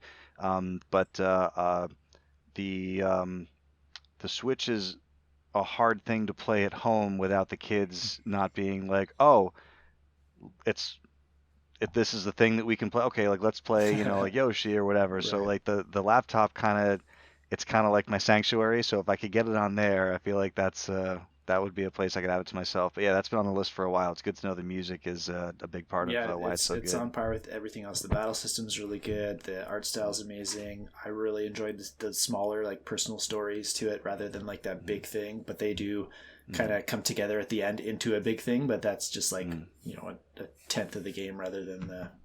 It's not the main point of the game. gotcha. Very cool. So yeah, so Octopath Traveler. So I've only got a couple more on mine, and I could probably condense them into one since I've already mentioned Destiny before during one of our little conversations there. I just did want to mention real quick. The original composer of Destiny was Bungie's original audio lead was Marty O'Donnell, who people might know the name as the composer of the Halo games. A lot of those kind of like iconic, like battle themes. Were done by Martin O'Donnell. It's been rumored that he, or maybe it's been confirmed that he has a longtime collaborator. His name is Michael Salvatore. That they've always, as long as I've ever known about Marty O'Donnell, that he's worked with Michael Salvatore, and they kind of like they each write their own stuff, but then the other guy kind of goes over it. And there was an interview I saw once where it was a great line from Michael Salvatore. He said, I think Marty makes my music more accessible and I make his music more interesting. And Marty was like, "Oh yeah, it's a good way to put it. Like I like that." So like they both kind of like just kind of play off each other and like tweak it just enough where like it sounds like it's written by the same person, but like each thing was like tweaked by another guy. So it Right. just is a relationship that worked. Um, and for those who don't know, Marty O'Donnell, there was some weird behind the scenes stuff. There's a big long story that I have, you could research if you want, but he was fired by Bungie back in 2014, I think it was. And there was lawsuits back and forth. He said it was without Oh, I cause and blah remember blah hearing blah. about that. Yeah. Yeah, so long story short, they went to court, they settled. I think Marty O'Donnell ended up coming out like more on top than Bungie did, because there wasn't any cause and they were like withholding benefits or whatever. But anyway, the only reason I mentioned it, Marty recorded an album, like part of the music for Destiny 2, and he was working on like kind of this big space orchestral opera called Music of the Spheres that he composed with Paul McCartney. Oh wow. Yes, that Paul McCartney. And it was kind of like hidden away for a while, like in all like the legal like hullabaloo and stuff. So it has since been released. At first, people thought that Marty did it kind of like under the radar because like one day Marty was just like, "Here, it's on my YouTube," but but it is actually like legit and it's out there. So just wanted to mention it in case there are any people who like the music from Halo or who like the Beatles or just want to see like what would it be like if Paul McCartney did some video game music with a sci-fi composer? Like, that's available now. It's called Music of the Spheres. We've all been asking Um, ourselves that since the '60s. I know, right? Hey, what would it be like? So the last thing I wanted to mention is I mentioned it before, but just throwing the Shadowkeep soundtrack on Spotify for this, soundtrack that I hear a lot in game. It was really, really cool listening to it out of the game. And I think I've mentioned a few times during this episode a lot of times like in my headspace will be like I hear the game music when I'm in the game and then when I'm out of the game that's not my headspace for game music. I would encourage you to try to listen to some music that maybe don't think is kind of for you outside the games. You might be surprised like I was. And uh so the last one I wanted to mention is another divisive Final Fantasy game, but it's one that when I think about it, the soundtrack is Oh. what like really like pushes me and like makes me want to go back to it. And everyone's got their opinion, so if you think I'm So, wrong, I don't care. So Final Fantasy 8 uh, and Final Fantasy 13. I'm bundling Oh, them we're on together. video. I can just do this. Yeah. So Final Fantasy 8, I remember what an impact this had on me, like the demo, which is like that like intro like uh like the exam, right? Like the garden exam. And I remember it almost had this like Latin feel, right? It had like the chanting in it and then like the music came in with it. I remember being so pumped for that demo and then like the game comes out and they kind of build up to it a little bit more. Like there's this really like kind of like almost like almost silence. Like there's just this little like just kind of like just little beats and little like shakes and little like kind of like the silence before the storm, and there's like drums in it. It was like dun dun dun dun dun dun, and like it really got you like, okay, like there's consequences here, you guys. I can tell because of the music. And every time I go back to Final Fantasy VIII, I play it for a little bit and I'm like, maybe everyone was right. Like maybe it's not that good. But the music is so good that like it constantly makes me think to go back to it. And the other one's 13. I'll go through times where I don't think about 13 for a while, and then I'll just like hear some music from it. I'm like, I should play 100 hours of Final Fantasy 13 because I love the music so much. And I know it gets crap for like, oh, it's linear, you just move straight ahead, oh, you just hold a button. I'm like, okay, guys, well, if you don't like it, like I get it, but like I adore the game. I think I do like being too. able to change those paradigms, because like to me, like I see the paradigm shifts as my interaction with the combat system, right? And you can go in and tweak individual things that's in there. You can slow it down, do whatever you want. I know it's not as robust as Chris's favorite 12, where all those what do you call them, the gambits, where you can go in and really kind of tweak the way your stuff is. But I love 13. I love the paradigms. I love how the music for each area, like Chris was saying before, and like Kelsey was saying with Octopath, it really takes you into the feeling of that area. You could tell it wasn't just throw this song here, throw this song here. Like each one kind of like if you're in like a mystical, woods with like, crazy like life-giving nectar flowing out of stuff, like it sounds like that. I would say, oh, this sounds like a life-giving nectar song. Like it's really good. And I mentioned I also like to mention good soundtracks on games that kind of have a bad rap, because a lot of people just might have been like, oh, I heard Final Fantasy 13 is bad, but I did, I think you might surprise yourself if you start to poke around at some of these things that like the world says Mass Effect 3 is not good. No, it's good. They're wrong. So I just wanted to make sure I mentioned Final Fantasy 13, but that's all I had in my underrated modern soundtracks on my list there. So anything else for us, Chris? Yeah, I can, similar to you, I can wrap this up pretty quick. I had one other major thing, and then I just want to throw one little curve in there real quick. Sure. So the last title I have on my list is Street Fighter V. Probably no surprise. Interesting. But I think the thing... Did you say Street Fighter 2? 5? Oh. With the V. One thing I really like, if you guys check it out, is that like a lot of the early music was written Capcom people, but as they've done these seasons, and each season they'll introduce 5 characters for each year or whatever, and some of the latter, well, I mean, usually once they got past like the first season or so, they started having just these outside people come in and you do it. Can I get a track for this character? Can you do a track for this character, or you'll do like 2 of these, 2 or 3 of these. So I would say, the whole soundtrack is good. It's a good soundtrack, but specifically if you want a couple things to go check out to get a good feel for some of these independent kind of tracks, G's theme is really good. It has this really good, like just driving like bass line to it that really kind of gets you going and pumped. So check out G's theme. Poison's theme has this, I don't know how to explain. It's just really high energy, and it's really good. It's really well done. Every time I hear it, it's got this little start where it just, and when you hear it, you're like, all right, let's do it. And then Zeku's theme is kind of like this really cool, I can't do it justice, but check out Zeku's theme as well. It's like really good. I would say those are like my top tier out of the whole soundtrack. Those have been about it. I think you can't go wrong. They've done a really good job on that soundtrack, and like some people, Street Fighter V gets some hate from some people. They say it's not the best Street Fighter. The answer to what the best Street Fighter was always the last Street Fighter. That's what pro players will tell you. So whatever the last game was the best one. So don't worry. Right. Street Fighter V will be awesome in about a year. But do people really say 4 is the best right now? Oh god, yeah. Yeah, and then it was 3. And it's funny. It's whatever the last game was is the best one. Right. And what do they do when they're playing that one? They gripe about that one. Right. Whatever. But people don't like change. So, again, Street Fighter 5, we'd say check out that soundtrack. Check out, if nothing else, if you want to take a few things, check out G, Poison, and Zeku's themes from this show. I think everybody could probably enjoy those.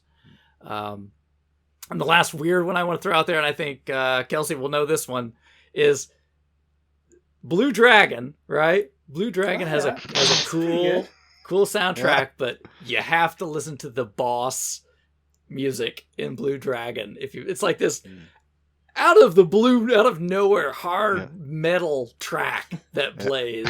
It's just like, I don't remember that. You don't remember? Check that again. Oh my gosh. I played that game and finished it. Oh yeah, but like all of Blue Dragon, it's just like it's your standard kind of Final Fantasy, kind of very symphonic, and all of a sudden when you fight these bosses, it's like this. It's like this really crazy hard rock like song, and you're going, where did this come from? Yeah. But it's good. It's just like, and there's nothing else. It's like there's no other like that death metal song that comes in the beginning of Final Fantasy X. Like that, like da da, and then there's like a grunty guttural like death metal singer, and you're like, what the hell game did we just get into? And then that song plays then, and then at the very end of the game, at what should be like this like pinnacle of like emotion and like your no spoilers, and it's like a family like no spoilers, but it's a family moment, and it's really big and it's tense and it's tough, and it's like, okay, I love you, yeah, I know, we have to do this, okay, and it's like it's like, no, it's the wrong song. Seriously, like for this time. With Blue Dragon, you're playing the whole game, everything's like that, but every time you fight a big boss, it's just like Rob Halford comes out of nowhere, it's like, yeah, and you're just going, all right, this is it, let's do it. So to backpedal just for a second, you mentioned on Street Fighter 5 that they would bring a person in, like, hey, you do a track, you do a track. Are these people that are like typical game composers, or they're bringing in like artists that are like, hey, we like your single or whatever you do? I don't know how they find them. I mean, like Ed's theme is kind of like this street kind of kind of a rap kind of thing. It's got lyrics and everything, which is very uncommon for like a fighting game theme, but it's good.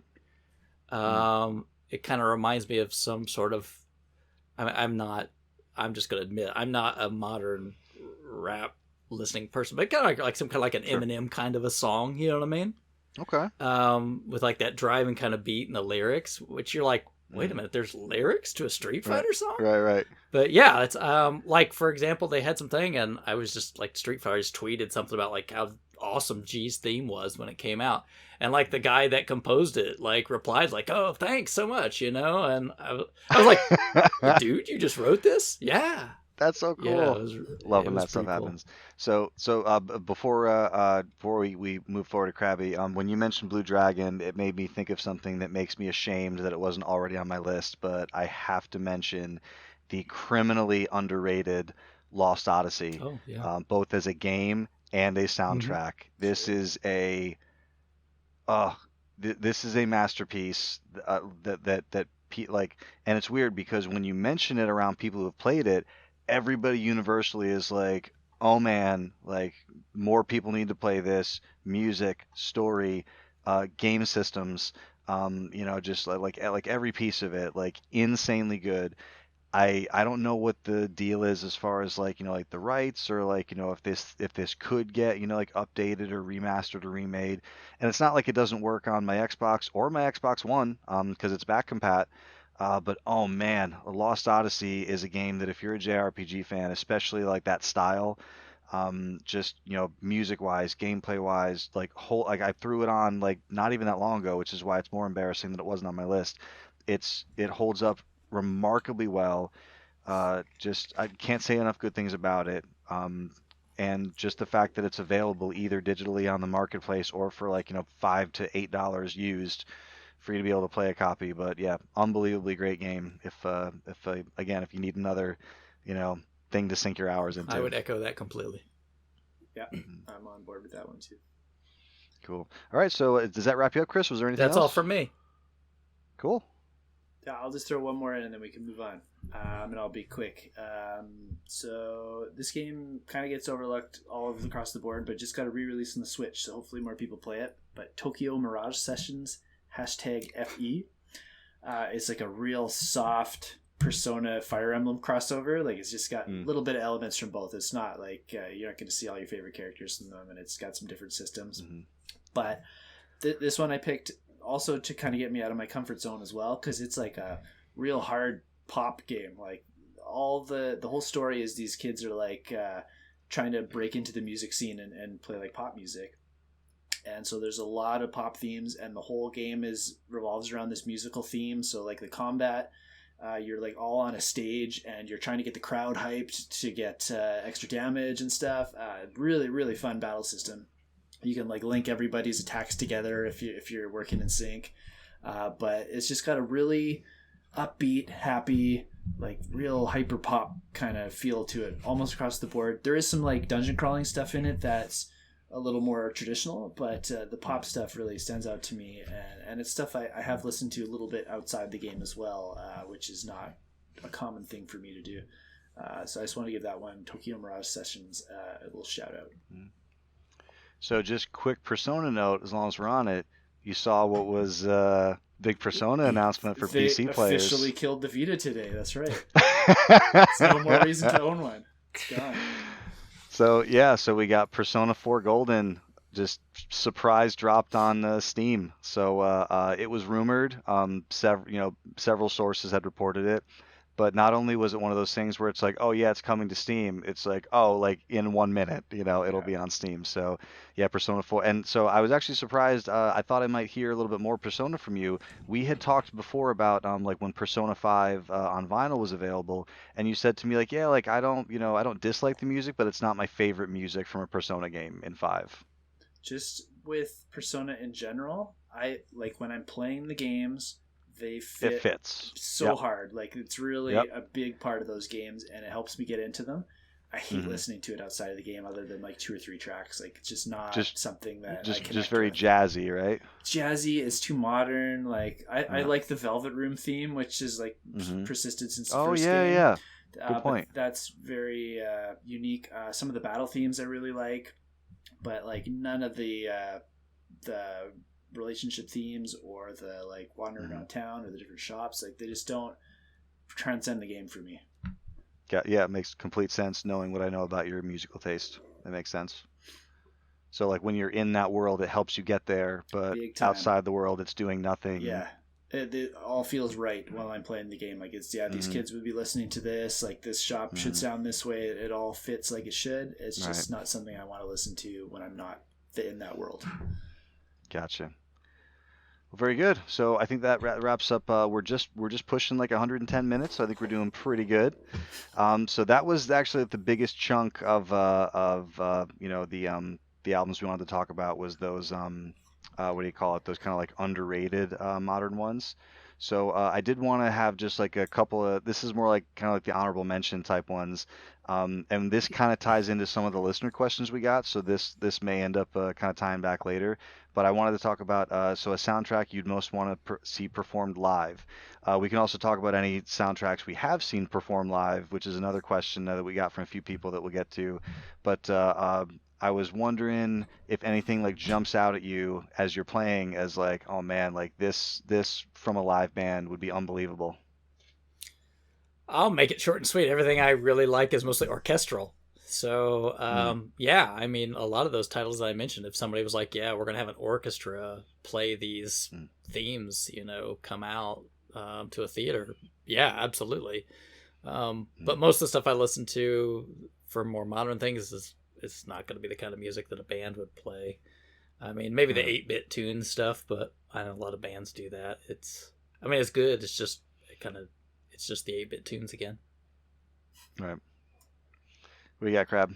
So I went with an orchestral one and a more traditional band one. I have an answer for both. So if we're going orchestral, I want to see that Octopath Traveler soundtrack in full. Like I'll sit there for 3 hours if that's what it takes.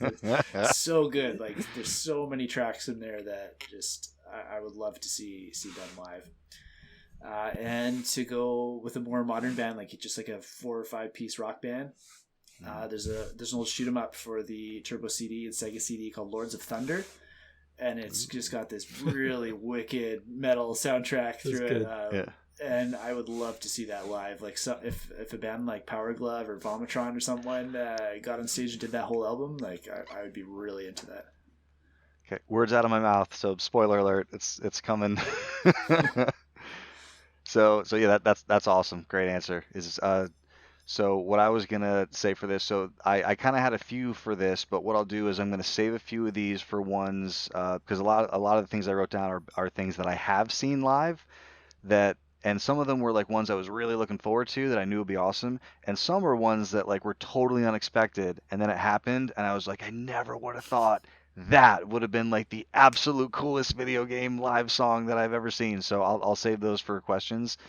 So the one that I'll mention, as far as like one that I would want to see, I was a huge fan of both the game and the music for Far Cry Blood Dragon. Oh yeah. Oh, I still need to And try that one. Yeah, you've been telling me and to give going that a back shot for a while.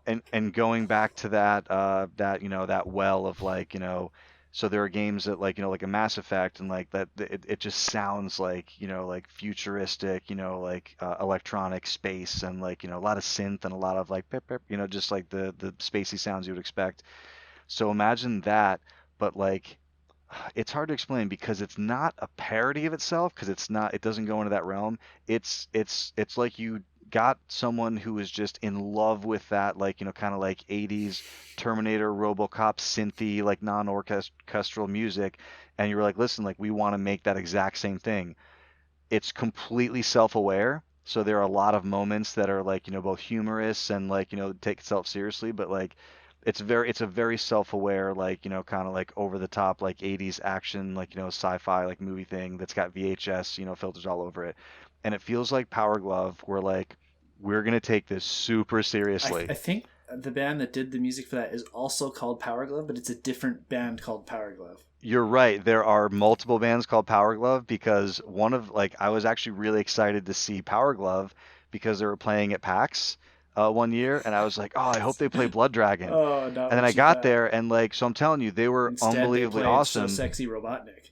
Yeah, but I was like, this is not the Power Glove that I thought we were seeing. And I think one's Australian, but I could be wrong. I think the But Blood Dragon one is. I think the other one yeah. is US based. Yeah, so but it's interesting you said you haven't so and Krabby, I know like first person shooters and especially like kind of like open world-ish type games are not really your thing. This is a really like a much smaller It's very scale, kind of short. like a much yeah, it's like I mean, I don't like putting an hour number on it, but like 10 15 like you'd probably be done with it. Sure. And I'll tell you it's one of the absolute most amazing, funniest ending sequences of any game it's you really, will ever play. it's really good. And just thinking about it makes me want to fire it up after this Yeah. call. It's so good. And I really want to say something about it, but I really don't want to spoil anything. It's so cool and so funny. But yeah, and just the fact that it's Michael Biehn, so it's like, it's that self-aware that like they have him in there doing stuff and just like the laser and just like everything's blue and pink and purple. The music they got to go in It's very here, like there are times when it's like very like it synth sounds like wave kind of. I yeah, mean, that's it sounds like a mix That's my between new like favorite thing. Chariots of So, Fire. Yeah, it sounds like a mix between like Chariots of Fire and Blade Runner. Just with like dun, dun, dun, dun, dun, dun, dun, dun, dun, dun, dun. Like it's just so cool. But yeah, so if I could see the correct version of Power Glove playing Far Cry 3 Blood Dragon, that would be my pick for this one. it's good stuff. So yeah, so there's a journey. So we wanted to have another spot. And again, this kind of ties into some of the questions we got, so it might reference back to this. But I wanted to talk about licensed soundtracks that we love, because it's great to have an original piece, but we talk a lot about how well does the music fit the game, and this is where it gets interesting because there is music in here that I think fits the game really well that I can like jam and rock out to while I'm in this game. And if I heard it outside, and I've heard it outside the game, and I'm like, yeah, no, like I remember when I played that in the game, but it's just not something that like hits me the same way outside. So, are there any licensed soundtracks that you guys have that come to mind that you adore? Uh, I can make it really short if I can just, I'll Sure. do my thing and duck out of the way. So I mean, I really don't. The only thing I would just say real quick is I want to thank, I think it was one of the Project Gotham Racing games for introducing me to LCD sound system.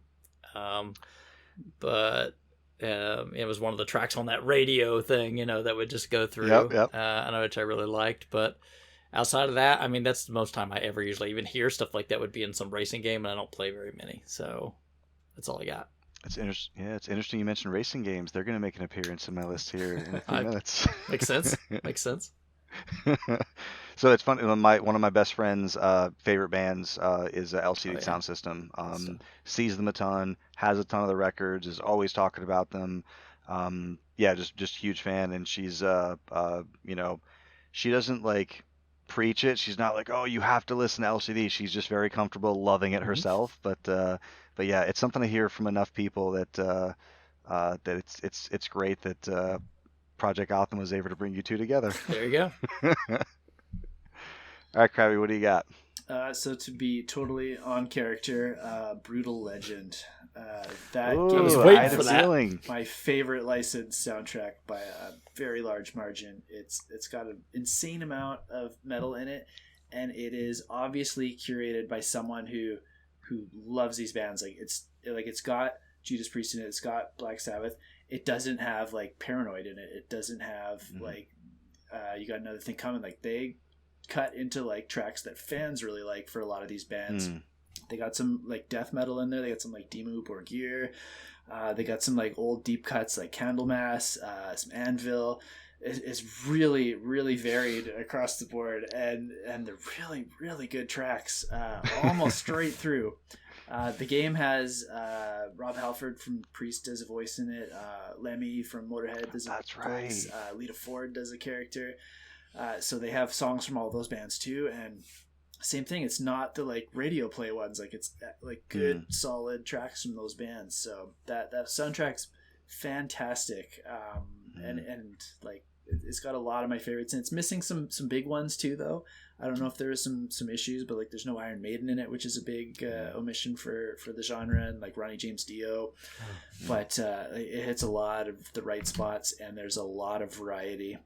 There's some modern stuff too, as well as like some proto metal stuff. Even like they go way back to like Breadfan and like there's some really cool stuff to be seen, and most of it's unlocked when you start the game, but you have to earn some of the tracks in the game too. So another mention for Brutal Legend, it's one of the most creative intros to a game like ever made. It like opens up with this like live action Jack Black like sneaking you into like a record store to like find this, and it's just like full screen FMV. You're like, okay, I guess I'm playing the Sega CD game now, and then like he like finds this, and it takes him a while, and he finally finds it and opens it up, and like that's the title screen. It was like, okay, you got me. It's so cool. Yeah. I remember I forgot because Brutal Legend, I not being as big a metal fan as you, but I remember you can pick out like some of these voices, like when you start hearing some of these guys, and I'm like, oh, that was so cool that they were able to get some of these guys to be voices in the game. Totally. And I wonder how that went, if they're like, hey, listen, we're making this like metal video game. I can't imagine. Like, I think Rob Halford's pretty open to like, yeah, if you're promoting me and it's in good fun, like I'll do it. So he got like a boss character, which was really neat. But I don't know how that conversation would go with like Ozzy. Like, does he even know what a video game is? Like, right? Yeah. They woke him up. Like, here are your lines. Okay. They had like his whole family in it. They were like a family of bats. So like his wife and kids are characters in it too. It's really weird. Oh, that's great. Nobody could understand Ozzy. It would just have to all be subtitles. So I play everything with subtitles. So our good buddy Anthony Isret. We've had this discussion on Twitter where like he's like no matter what subtitles, and I forget if for him it came from a need for like if you can't repeat something and like something loud, the kids bust in the room and knock a shelf over, and it's like, well, now I don't know what Morden Solis said to Garrus, so. Little Mass Effect reference for you guys. But yeah, I typically have subtitles on unless I'm playing with headphones. I hate subtitles, but I'll let you guys have them. I'll let you have them. Appreciate it. I watch TV, movies, everything with subtitles. everything. My wife, we're watching The Wire. My wife, like, if I start an episode, she'll be over here and she'll be like, "Hey, you have to put the subtitles on," because she doesn't want it Smart too lady. loud that it'll wake up the kids, especially our 7-month-old. So we have it like on the lighter side, and then she can read it's more like an assist. She can hear most of the dialogue, and then she checks it for like the word that she missed. Sure. So, all right. So it looks like I have a slightly longer licensed soundtrack I still got a love couple more. list. I just didn't want Oh to yeah, do all go for mine at it. once. Do you want to just Yeah, bring go 10? for it. Okay. So Yeah, go for it. also very much in character, Guitar Hero rocks the 80s. That is I thought we the might best hear. Guitar Hero. Yeah, so I didn't know it was gonna be Rocks the '80s because it was a Guitar Hero 1 that has Cowboys from Hell, Yeah. some other metal. One and One's pretty two metal, right? both have some really solid tracks, and most of the Guitar Hero games, the further you get into them, they get more metal. Like in 3, like it's a lot of pop for the first half, but then you get like Slayer and like Dragon Force and stuff near the end. Mm-hmm. But Rocks the 80s hits my like holy trinity. It's got Judas Priest, it's got Iron Maiden, it's got Ronnie James Dio in it. So right there, like that's solid for me. But I'm also a big glam guy too, so I like Rat. I like Rat's in there. Yeah. Extreme's in there. Extreme. Got some Accept, which I'm a big fan of. Have you seen the new Geico commercial? I don't know if it's new, but the Geico commercial. I did, yeah. Yeah. It's fantastic. The Rat Problem. It's great.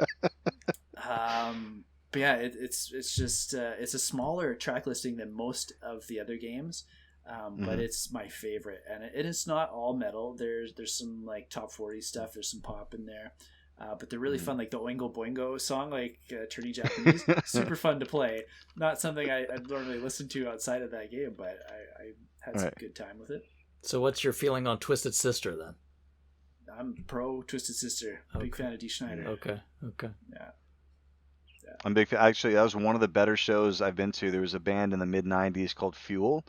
I don't know if you guys remember. They had a handful of singles, and I like them a lot. There's their album Sunburn to this day is one of my favorite. Like, you know how like there's like good albums, but then there's like front to back, like the entire thing is great. Fuel Sunburn is one of my favorite like front to back albums, and I've seen them like 3 or 4 times back when I was young and went to concerts. And they played a show in Hartford, and Dee Snider was hosting host of a radio show out of Hartford at the time, and he kind of came up on stage, and it was probably pre-done and everything, but they were like, "Oh, let's do a song." So, and I hadn't heard Dee Snider sing in years. I'm like, I don't know if Dee Snider can still sing. Set of pipes, that guy. And dude, and this is a number of years ago, and I know he can still sing, but like, so he gets up there, and they played "Highway to Hell," AC/DC, and it was unbelievable. Like he was like at the end of it, like that entire night, what I remember more than anything else is like Dee Snider can still wail like nobody's business. It was awesome. So yeah, I never got into Twisted Sister way back then, remember but then the like big goofy hair and all the yeah. makeup and clothes, and like they were quite the spectacle. But he's a really good singer as well. Like, absolutely, yeah. They're a guitar player So too. yeah, like, for sure. He doesn't show off in a lot of their songs, but he can shred too. And I remember like on the radio show, because I used to listen to it. They used to ask him, so do you play guitar at all? And he's, yeah, I play guitar. And I said, how come you don't play guitar? Like, do you play guitar in any of the records? And he was like, no, never. And he said, why? And he's like, I leave that to the guys who are good at it. You know, like I can play a couple of chords, but like, who the hell wants to hear me play 4 power chords? They're gonna be like, what the hell is this? Just so it's like that's what I do. I leave it to the guys who can do it, and I do what I can do, and I can sing. So. Good for him. Kind of like when they, but yeah, he's kind of like when they let Ringo awesome write dude. songs, right? I still love I reference that joke all the time with my wife. Every time one of us does something that's like the other one's like, oh yay! It's like the Family Guy joke where they're like, oh, and Ringo wrote a song. So yeah, hey guys, I wrote a song. We're gonna put this right here, right on the fridge. So good. But yeah, I thought I was gonna hear a Guitar Hero because I know you're a circles guy, not a rectangles guy. But I had actually looked at the track listing for Rock Band Metal Pack. It's bad. Yeah. It's not good. Is it? Yeah. I never got I got like the whatever like Rock Band. There was like expansion pack 1, pack 2, but I don't think I ever got any of the themed ones. I would just get like whatever the major ones were, and then like the DLC was weekly. So every like week or two there was like $1.99. I would get a song, but yeah, I don't remember ever looking at the metal one. I remember looked up like Rock Guitar Band... Hero Metallica's track listing as well, and even that, like I'm like Rock's the 80s like tops it. Like for me, it's got better stuff in it. But I will tell you though, Rock Band's online store, there's probably not a lot you can't get. It's amazing. Yeah, it's great. Very, very good. But yes, but yeah, I thought I might hear Guitar Hero, but I had honestly forgotten about the Rocks the 80s. So that's the best one. That's Don't forget. Yep. One more license PS2. one, and then I'll throw it to you, Bill. And this one will be really short because we're going to go with Rock and Roll Racing. Oh, yeah! Super Nintendo.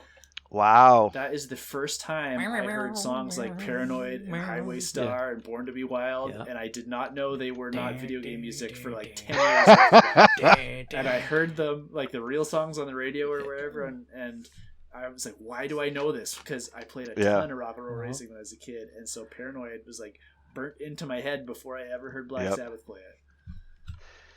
You know what's so funny about when you said that is there was a video game on the Genesis, because the Super Nintendo didn't exist for us, called Maximum Carnage. Yeah, I played quite a bit as well. Liked that game a lot. And so that happened. Some time goes by, and I get into this, kind of like weird. I guess you would. I don't know if it was 80s or early 90s, but this weird 80s or early story? 90s band, Green Jelly. Green Jello. And they came on the scene Jelly. with. They were Jello, and then it was the legal thing, and then they had to be Jelly. So, and at some point they added like umlauts to try to get around it, and they're like, no. You're still saying Jello, sir. So they, but like they came onto the scene with the Three Little Pigs song, and if you haven't seen it, the video, the claymation video with like the pigs and Rambo, and like it's really, really funny. It still holds. I showed it to Sarah just recently, actually, and but yeah, so I kind of not got into them, but like I became aware of them, and I was like kind of listening to that stuff. And I think I got one of their albums, and I was like, oh, this is cool. And then I heard song, and I was like, why does this sound familiar?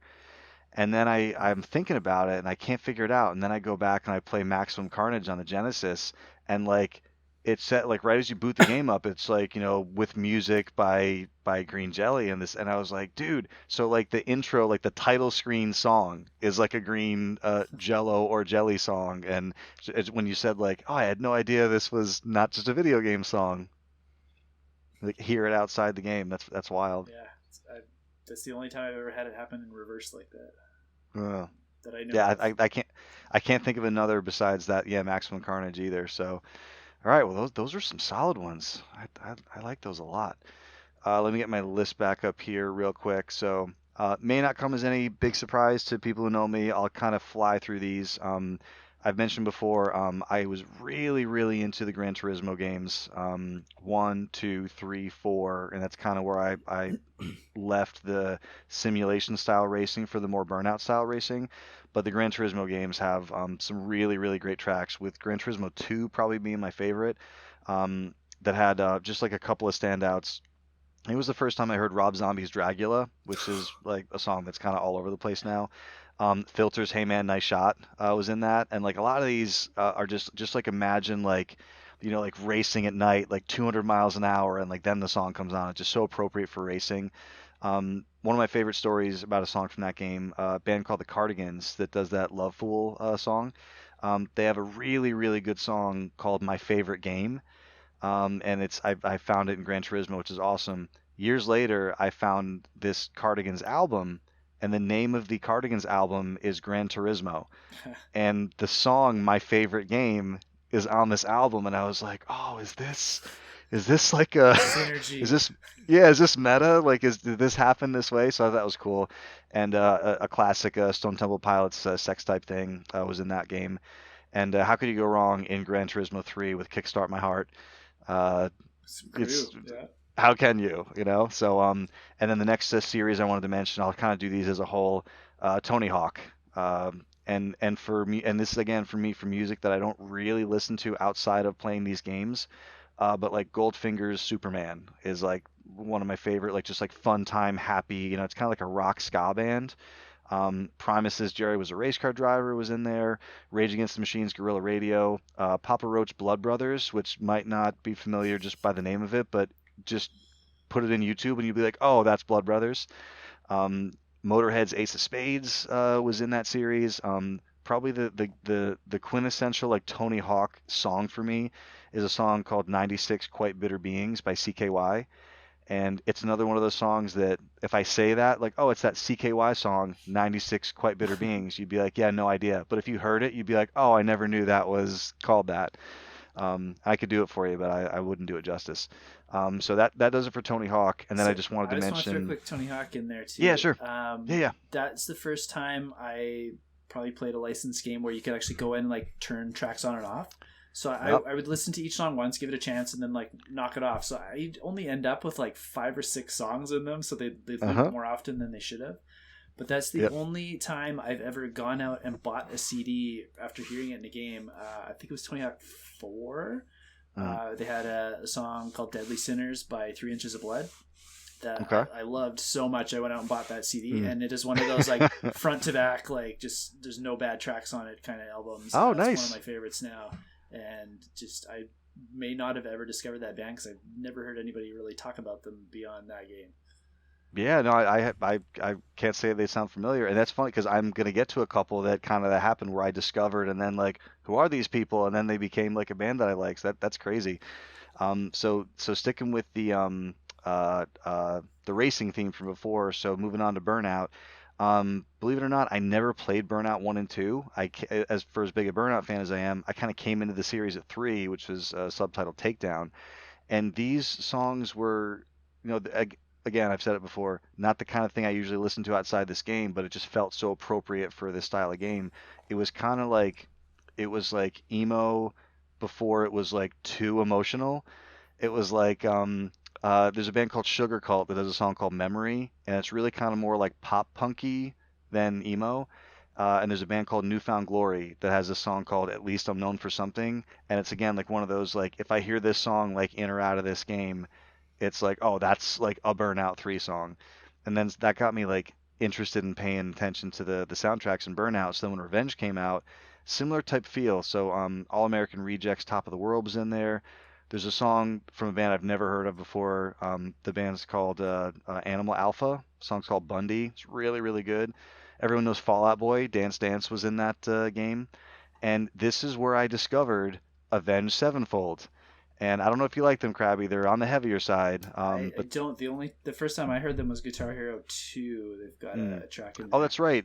Yeah, that's right. That's a good one. That was from the I gotta remember the name of the song.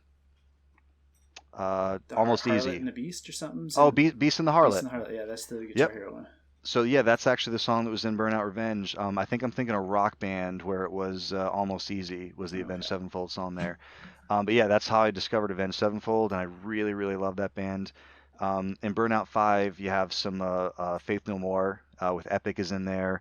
Some Soundgarden is in there with Rusty Cage. Twisted Sister, getting back to Dee Snider, bringing it back. Airborne, who I think we've talked about before, they're like this kind of like AC/DC style, like modern take on it. Yeah, exactly, yeah, but like, oh, so good. The song that they did from that one was Too Much, Too Young, Too Fast. And Seether was a band I hadn't heard of. They did a song called Fake It.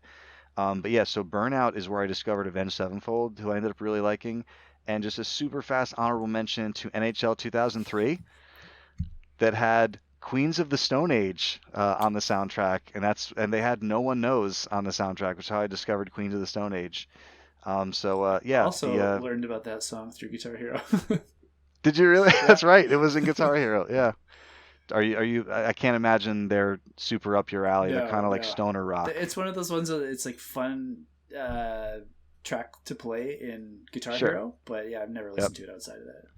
It's like a surprisingly awesomely fun track to play on whatever, especially on drums. Stone Temple Pilots Plush. For a song that I've heard like a billion times, it's just got something about that beat where it's and I can't explain it because it's not fast, so it's not like challenging to play. Just something about it. Every time like I actually like play it in a game, I'm like, that was a lot of fun just to play that song. So funny how that works. So I think that's all we got for the license stuff. So it makes sense that racing games and sports games and boarding and stuff that they probably aren't going to put the money into orchestral soundtracks. But I want orchestral drop kick Murphys in the Tony Hawk remake. Yeah, shipping up to Boston by the San Francisco Symphony Orchestra. Some dead Kennedy is in there So somewhere. Yeah. yep. So the last little subcategory I had in here, just a real quick fun one before we get to the questions. Soundtrack of your life. So are there any game soundtracks that you just kind of find yourself either like humming to yourself that like go along with like, your mood, or like when you're driving and you just find yourself like kind of, revisiting this any song from a video game that just kind of doesn't come into your head because you've heard it recently, but just because, some piece of your life makes it come into your head. What do you think, Crab? I just all the time will like get a track from the original Ninja Gaiden going in my head, just when I'm Ooh. bored or it's too quiet or something. That's what fills the void. And will you like sing it out loud, or it's just like in your head? No, just in my head. Yeah. Sometimes I'll whistle different tracks, but yeah, Ninja Gaiden just it stays up here because I know I can't do it justice. It's either the first stage or stage, I think it's like 4-2. One of those two I bounce between. Sorry, what do you think, Chris? Anything pops into your head when you're Lots of things. That's how fixing CRTs? That's how my brain works. I mean, if you could crawl inside my head, it's just references to everything. Is yeah, just synapses just going. But all I mean, over like the places. that's if there was a tape recording of my head, it'd be like a bunch of old 8-bit mostly music. But I would say like or 60, but like Streets of Rage, Vampire Killer on loop. Well, just I mean, Streets of Rage 2. I mean that soundtrack, especially like that first track, Go Straight, plays in my head a lot. I'll hum it. It's just comes back to me. I've always loved the Ninja Warriors arcade game. It's Zentada does that soundtrack, and it's just especially that first track forever has stuck in my head. It's not the greatest game in the world, but the soundtrack makes it live on inside of me. And then a lot of the Final Fantasy VI tracks, especially like that last big Kefka battle. Yeah. Yep. Yeah, there's some good tracks. I don't love that soundtrack as a whole, but it's got some really like strong moments in it. And sometimes, I mean, I don't know if you guys are like, just sometimes when things are going on, like, do you have like a Final Fantasy battle music thing that will just jump into your head? Just the bass line from like the original and the dun, dun, dun, dun, dun, yeah, dun, right. Yeah. I have. Well, if you're finished, I'll just go go because that was gonna kind of lead into it. But like when you just started doing that bass line, I will have the Mega Man boss theme pop into my head at like any random, like like especially if like there's conflict, like if like my kid like looks at me and like throws a spoon on the ground, like I'm not eating breakfast, I'm like like we're gonna have a fight. So that's one that pops in. Since we did South Park Stick of Truth with the playcast, if you've played the game, or for anyone who's played the game, as you're just exploring the world, they kind of have this like kind of very jovial kind of like exploration, like dun dun dun dun dun dun dun, just like kind of like walking around. But Cartman will like sing over it with these kind of like chants almost like in like a Skyrim type language, like, and it'll be like san tus and I'll just find myself like humming those things like as I'm like walking around the yard, like dun, dun, After dun, I dun. played that game, just randomly for like months, I would get that little jingle when you find the characters when it's like Chin Pokemon. Yeah, pop up. Pokemon. Yeah, just... and I couldn't wait to find, because I would see one on the screen and I'm like, it's about to happen. He's gonna say the thing. I'm like, Sarah, come in here. And it was kind of like they played it like the quality of it almost sounded like it was like a little like a radio, like it wasn't like completely like high quality. But yeah, I know exactly what you're talking about. It was super exciting to hear that sound. Yeah. So I good. Yeah, there are times when things will happen, or I get things and that whole like Mega Man 2 like get equipped with thing goes off in my head. Oh yeah, yeah. Or like so if you ever played The Legend of Zelda, sometimes when you discover like a secret and you got that da da da da da da da, and that's become like like if you like you're looking for something and then you just open up a drawer. Da-da-da-da-da-da-da. And the other one I like is from Darksiders, which is very much a Zelda game. There's a similar song for like when you unlock a secret, but it's very simple. It's just like dun dun dun dun dun, and that's like your cue that you've like done something. So that one will pop in too. But yeah, I wanted to mention South Park Stick of Truth. That's been like one of the recent ones. Other than that, it is kind of stuff that's just in my head from like what I've been playing recently. So like, random, like Final Fantasy 7 tracks, or, like you said before, like battle themes. I was talking to Krabby before we started recording about Full Throttle, um, the LucasArts Tim Schafer adventure game that has like some pretty great tracks in it.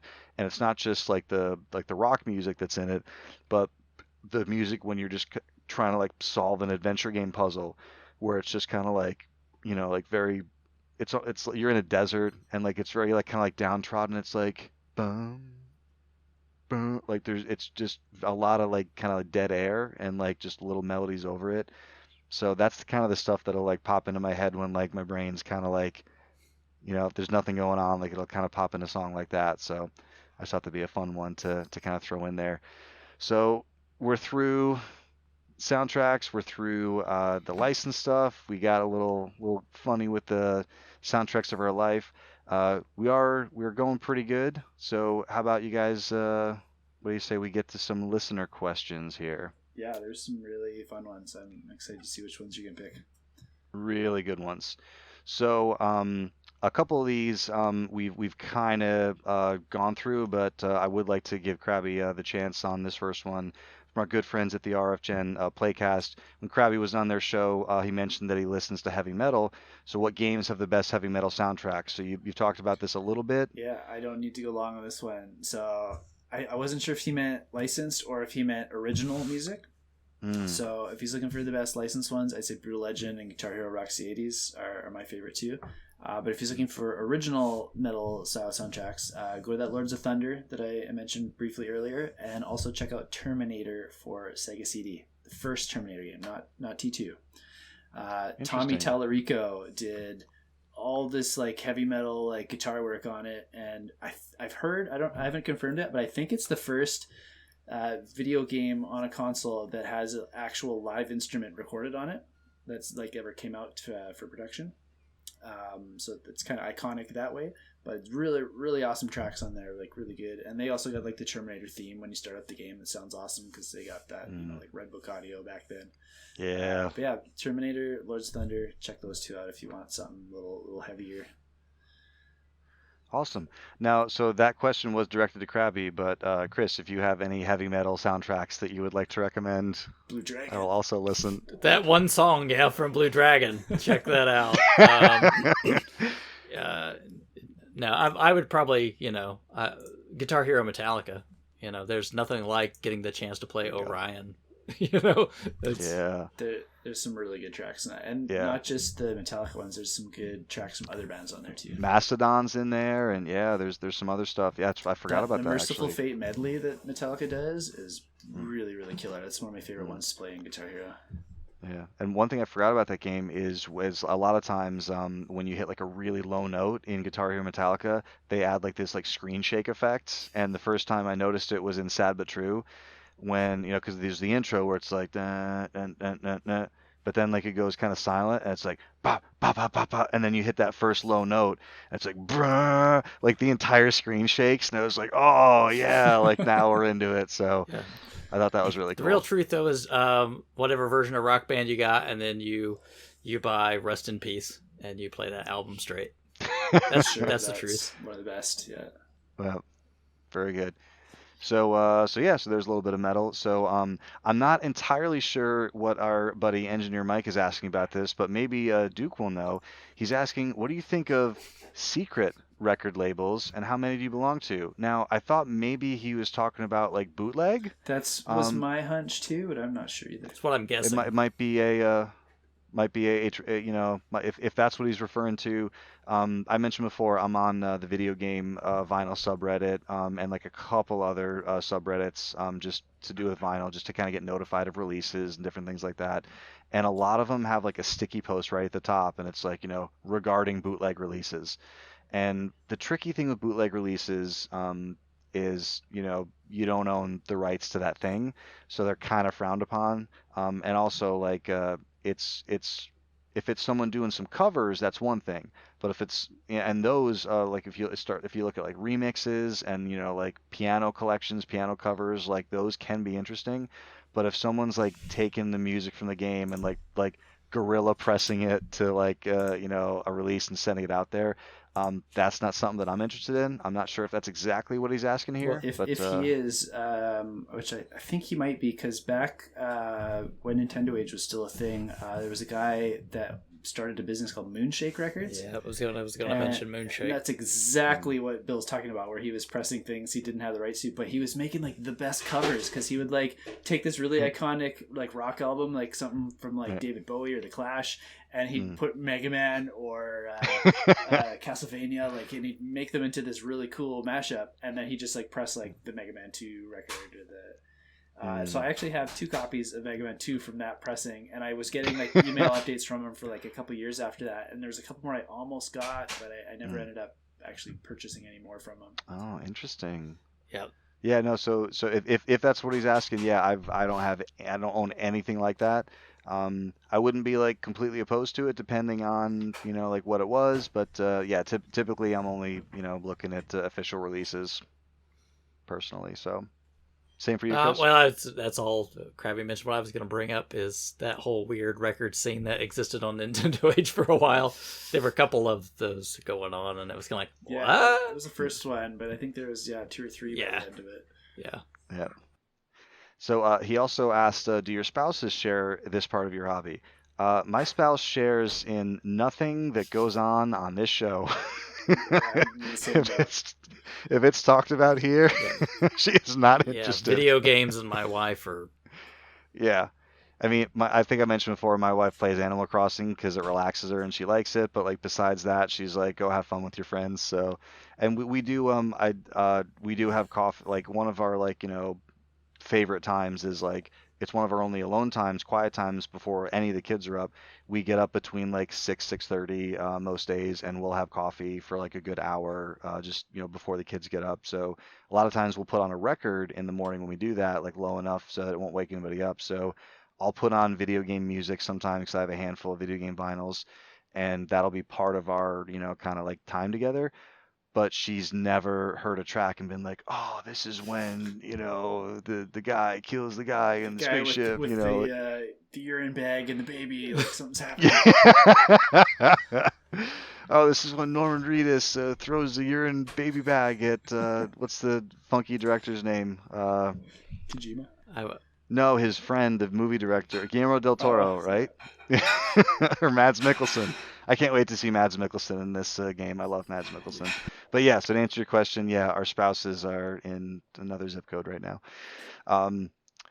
So we got our very good friend Adam Bickley, Bickman2K, who you guys may have seen on social media today, sent me some laser discs that we've been. He'd had for me for a while. He was just trying to get a box together. Sent me a very nice, very touching note with those, as long as like a little like wood engraved carved RF Generation sticker. So awesome dude, great guy. We've talked about him before, but super cool dude. He asked, what good game could be pushed to great if the soundtrack was better? Now this is a really dangerous question because there are a lot of games that are great, but like they don't put put money into sound. And a related joke on this, someone on Twitter recently, like a game designer, put up this like big flow chart of like, these are all the complications of like what it takes to make a game. And it was like, like narrative and bug checking and this and online and netcode. And there was like a billion things on it. And they put it out there to, like, this is how complicated it is to make a game. And a sound designer replied to it, and it says, you can tell that a game dev made this chart because they forgot about the audio. So that's like even the joke in the industry is like the audio is always like just something that like that just happens, right? Like sound effects and music, like they just happen, and no, they don't. So what good game can be pushed to great if the soundtrack was better? He also asked for favorite, specifically game composers, and who are some of your favorite cover bands, video game cover bands. So this is where I was going to put some of my stuff that I've seen some bands live, but I'll give you guys a chance to answer game that would be great if the soundtrack was better, and any favorite game composers. So I'm going to tease Easy Racer, who asked the next question, and say Uniracers would be a far better game if it had a better soundtrack. I really, really like that game, but other than the title screen, I don't think the music's very good. Well, what weren't you what were you recently playing on the NES that I pinged you? I was watching a YouTube video and I was like, dude, I've had this on in the background at work for like hours and the music is just grating on me. I Was don't know, that is it Destiny of maybe an Emperor? Is that maybe yeah yeah, it might have been that, yeah. yeah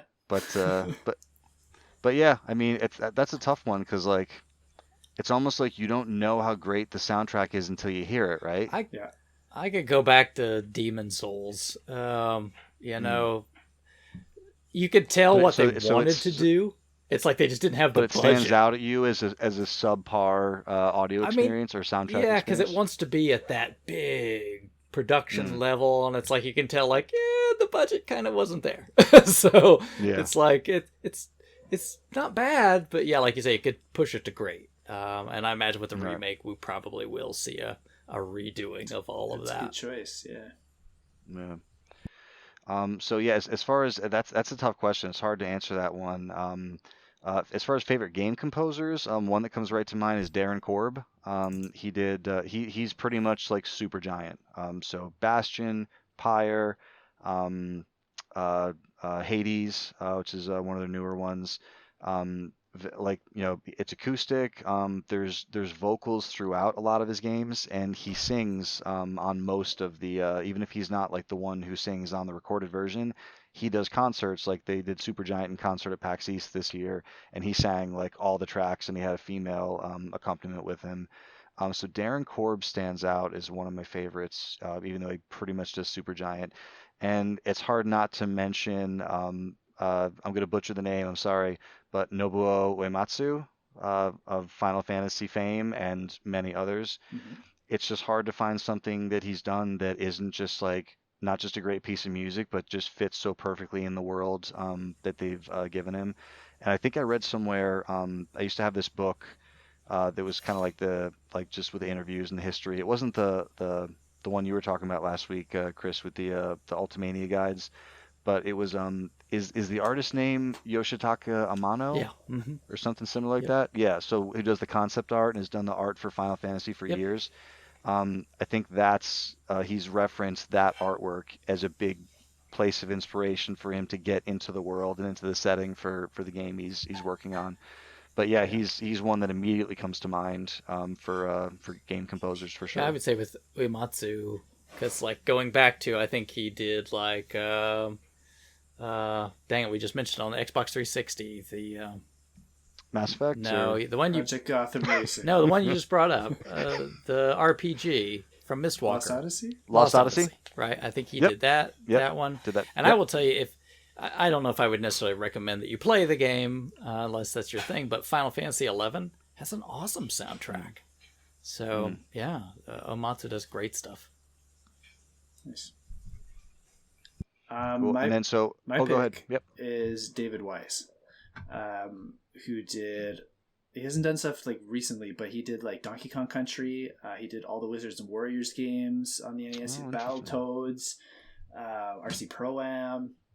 Like pretty much, if it's on the NES and it wasn't Japanese like developed and it has a Yep. good soundtrack, it's probably this guy. There's so many good ones he did, and Mm. even terrible games like Time Lord have really cool music in them because he did the music for them. Yeah, so he's one of my favorites. I love listening to his NES stuff almost across the board. Even like real simple like black box games like Slalom, he did the music for, and Slalom's Mm. like got the best music of any black box game. All right, so we got composers, and now so just a couple video game cover bands.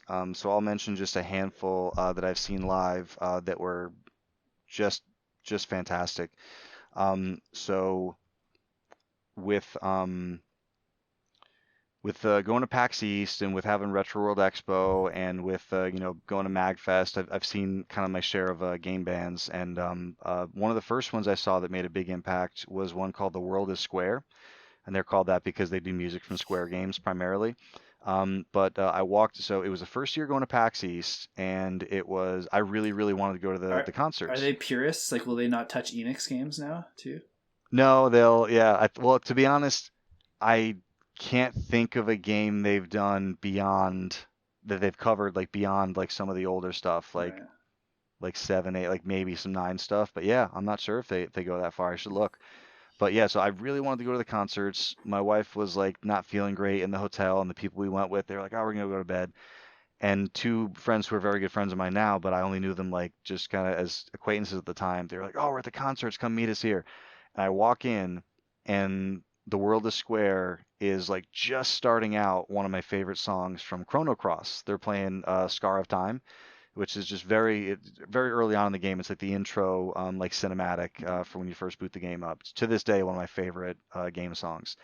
And they're just like they're wailing. It's so good. And the coolest thing about it is like it's not some like big huge band. It's like two acoustic guitars, a bass, some drums, and like they just destroyed it. It was so good. So the World is Square, and I've seen them a bunch more times. I've met them a handful of times at future shows, PAX, and Too Many Games. But yeah, World of Square is awesome. Lucky enough to see Bit Brigade a few times. I saw, and Bit Brigade, if you don't know, they have one dude who plays through usually a Nintendo game. He's like a savant. He's like ridiculous, great at the game, and the band plays the soundtrack of the game as he's playing the game. So first time I saw them do this, I believe it was Metroid, which was amazing. It's another one of my favorites. I've seen them. So I saw them at MagFest. I saw them at PAX. I've seen them do Ninja Gaiden, and I've seen them do Mega Man 3. But yeah, unbelievable. And I think Rich has mentioned them on the playcast. I don't know if that's one that got canceled, that he had tickets for and it got rescheduled, or if he ended up seeing them or not. I think it was like right around the time that things started going wonky. But yeah, Bit Brigade is awesome. Uh, there's a band that we had at the first year of Retro World Expo called On Being Human, and they're fantastic. And it was a pretty small room, like it was late at night. I guess a lot of people didn't know we had concerts, so it was kind of like a sparse like area. And my friend John from Retroware TV, he knew them, and we're standing there, and they're kind of like, "Oh, like who wants to hear something?" And I was just chatting with John, and he was like, "They do like one of the best covers of this Final Fantasy X song." And I said, "Final Fantasy X is my favorite. Like, what do they do?" And he just yells at them. He's like, "Hey, yo, play Silence Before the Storm, Final Fantasy X." So they were like, "Oh, okay." So they play this arrangement of this song from Final Fantasy X, and like I'm telling you, unlike anything I've ever heard. They like took the song from the game and they kind of like made it like metal, and it's not metal. But then, so they started off like super thrashy metal, but then it kind of like there's a part of the song that calms down and it's very melodic, and it's like, oh, cool. And then they go back to it and it's like metal again. But like every time they go back and forth, they're like building it up and building it up, and then like by the time they like bring it all together, it was like one of those goosebump moments that happens where like when they brought it together, I remember just turning to John and going, "Oh my God." It was so cool. And like after the set was over, I went up on stage because John knew him and everything. And probably like just a big dumb stupid idiot, I just gushed at them for like 10 minutes on stage about how that was like one of the coolest things I've ever seen in my life, and the arrangement and how great it was. Bought the CD, it was so good. It's on their album called The Humans Are Coming. So yeah, On Being Human, fantastic, fantastic one to see live. Saw Power Glove, not the Yeah, Australian the good one. You saw the good one. Far Cry one. Yeah, dude's awesome. Just that so thrashy and just smiling and just like the whole time. It's just such a cool guy. But yeah, so those are just some off the off my list of ones of video game cover bands that I really really like, and I've gotten to see Video Game Orchestra several times. They've been to PAX East a few times, and a couple of the songs that you like, I just would yeah like yeah it's a good song, but like how could that be like one of the coolest things ever? Just the regular old Street Fighter 2 theme song, like with like the two dudes just like getting ready to fight and like scrolling up to the billboard. And it wasn't just like so this is like a 30, 40 piece orchestra, but they play with kind of like more like a rock focused orchestra. So there's like a drummer, there's multiple guitar players, and they had like an electric, like violinist and like a flautist, and they were going like back and forth doing so like they're playing like this rock, like like da, da, da, da, da, da, da, da, and it's just this big rock theme.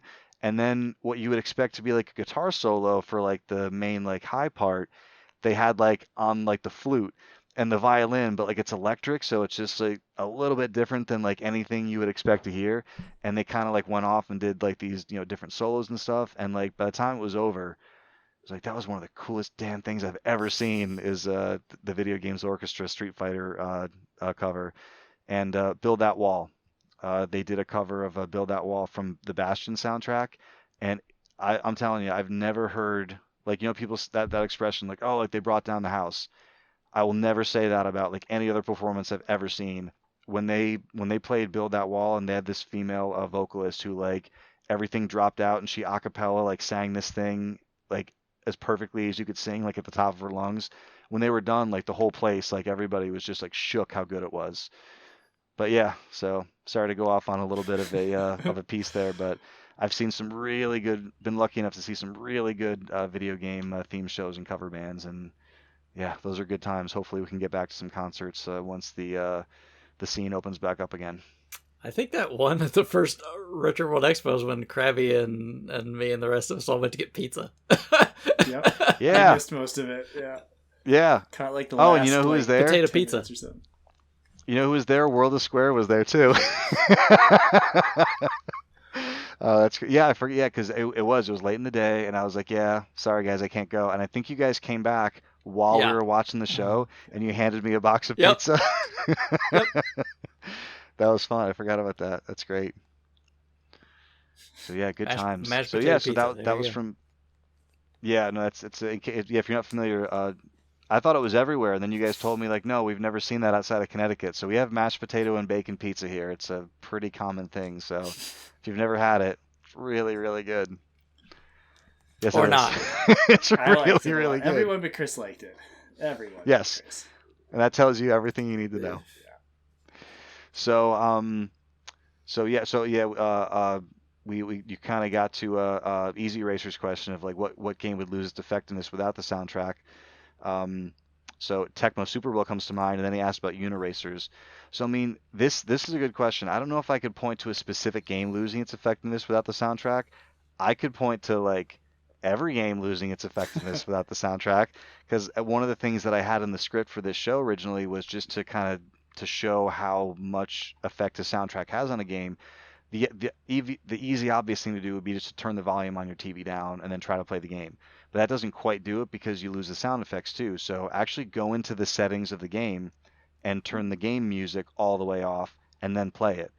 If you can still play it and it's like, okay, like this game's still good, like, then the music's not really adding anything to the atmosphere, to the, to the feeling, to the mood, anything like that.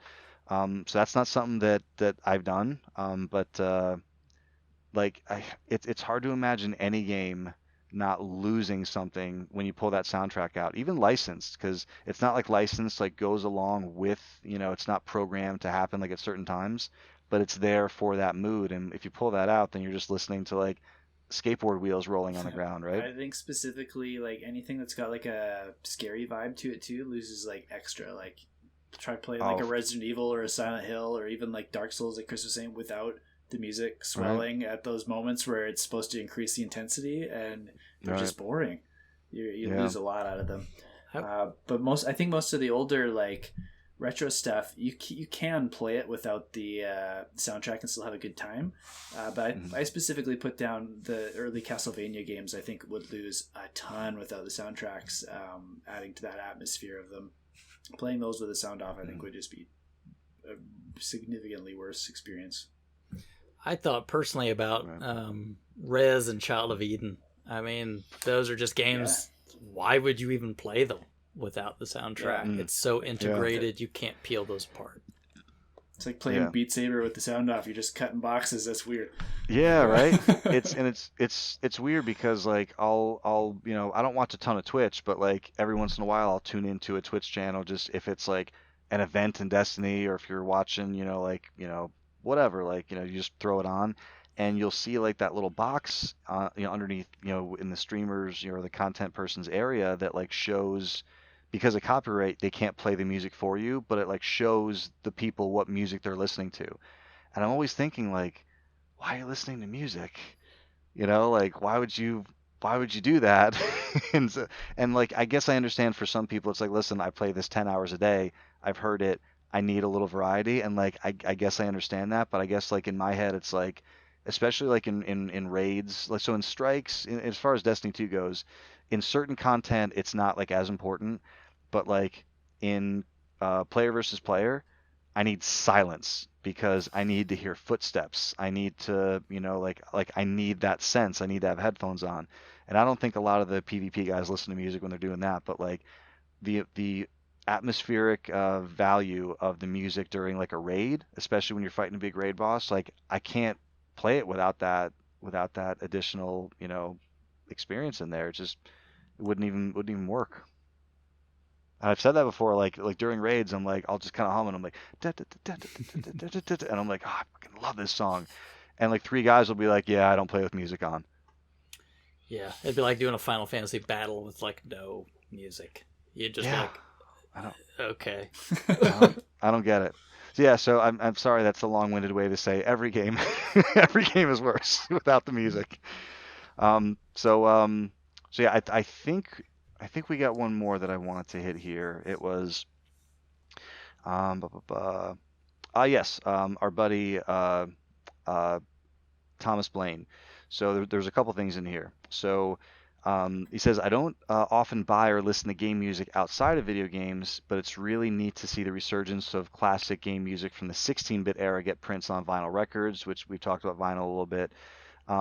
So if you guys manage to do a whole podcast dedicated to video game music and someone doesn't mention Streets of Rage 1, so I think Chris came close So two, yeah. I by mentioning Streets of Rage I 2. I mean, I have to say I can cheat because I run the Twitter account and I knew the question was there before, so I didn't have to mention it. Ah, But yes, you're right. Streets of there you Rage go. 1 is fantastic. And I know it's got its haters. Streets of Rage 3 soundtrack is also really cool. One I, is my favorite Streets of Rage, both the hmm, game and the soundtrack out of yeah. the three. So I was talking to Krabby a bit about this before we started recording. I did not play Streets of Rage until like past like when like the PlayStation, or I think it was when the Dreamcast was out, because I remember I worked with a guy at Babbage's and I worked there after the Dreamcast came out, and he would always ask like, hey, you want to come over to my house and play Streets of Rage? And I think mainly he liked three, but we played all three of them, and to me like it's a fine beat 'em up. Like I got no problems with it, but like part of it is like I'm not huge into beat 'em ups, and like the ones that I like are ones that I played when I was a kid, so I have like the nostalgia for it a little bit. And the music's great, but like for me, like it doesn't have the bite of nostalgia, so it doesn't like kind of grab me like it does a lot of people. But I think Streets 2 is typically the one that people talk about soundtrack wise when you talk about like I think it's a data disc release, right? The Streets 2 vinyl. But yeah, I know that the Streets uh uh you know can be not divisive, but like there's the people who enjoy one and there's the people who enjoy two, and so I'm not as deep into that argument. I don't have a horse in that race. Yeah, I think, 3 is probably the only one that's a little controversial. But yeah. Mm, cool. So uh, and this is one that I wanted to mention just because we talked about licensed music. This is a follow-up from Thomas Blaine. So he's talking about so altered music or changed music in games, especially as with licensed music. So an example would be the Crazy Taxi games, originally featuring music from The Offspring, which is a band I like very much, and then later ports missing out on that iconic soundtrack. So obviously you have licensed music that was originally in a game. They couldn't figure the licensing out, so they replaced it with whatever else they could. But how much of that, like for me, a lot of that original experience was like firing up the game and hearing Offspring. If you just hear some generic, like fast, punky type rock band, I would probably, even though the game's the same, like the music is that much a part of an experience for me. So that's a really good example with the Offspring, and the recent announcement of the Tony Hawk 1 and 2 remaster.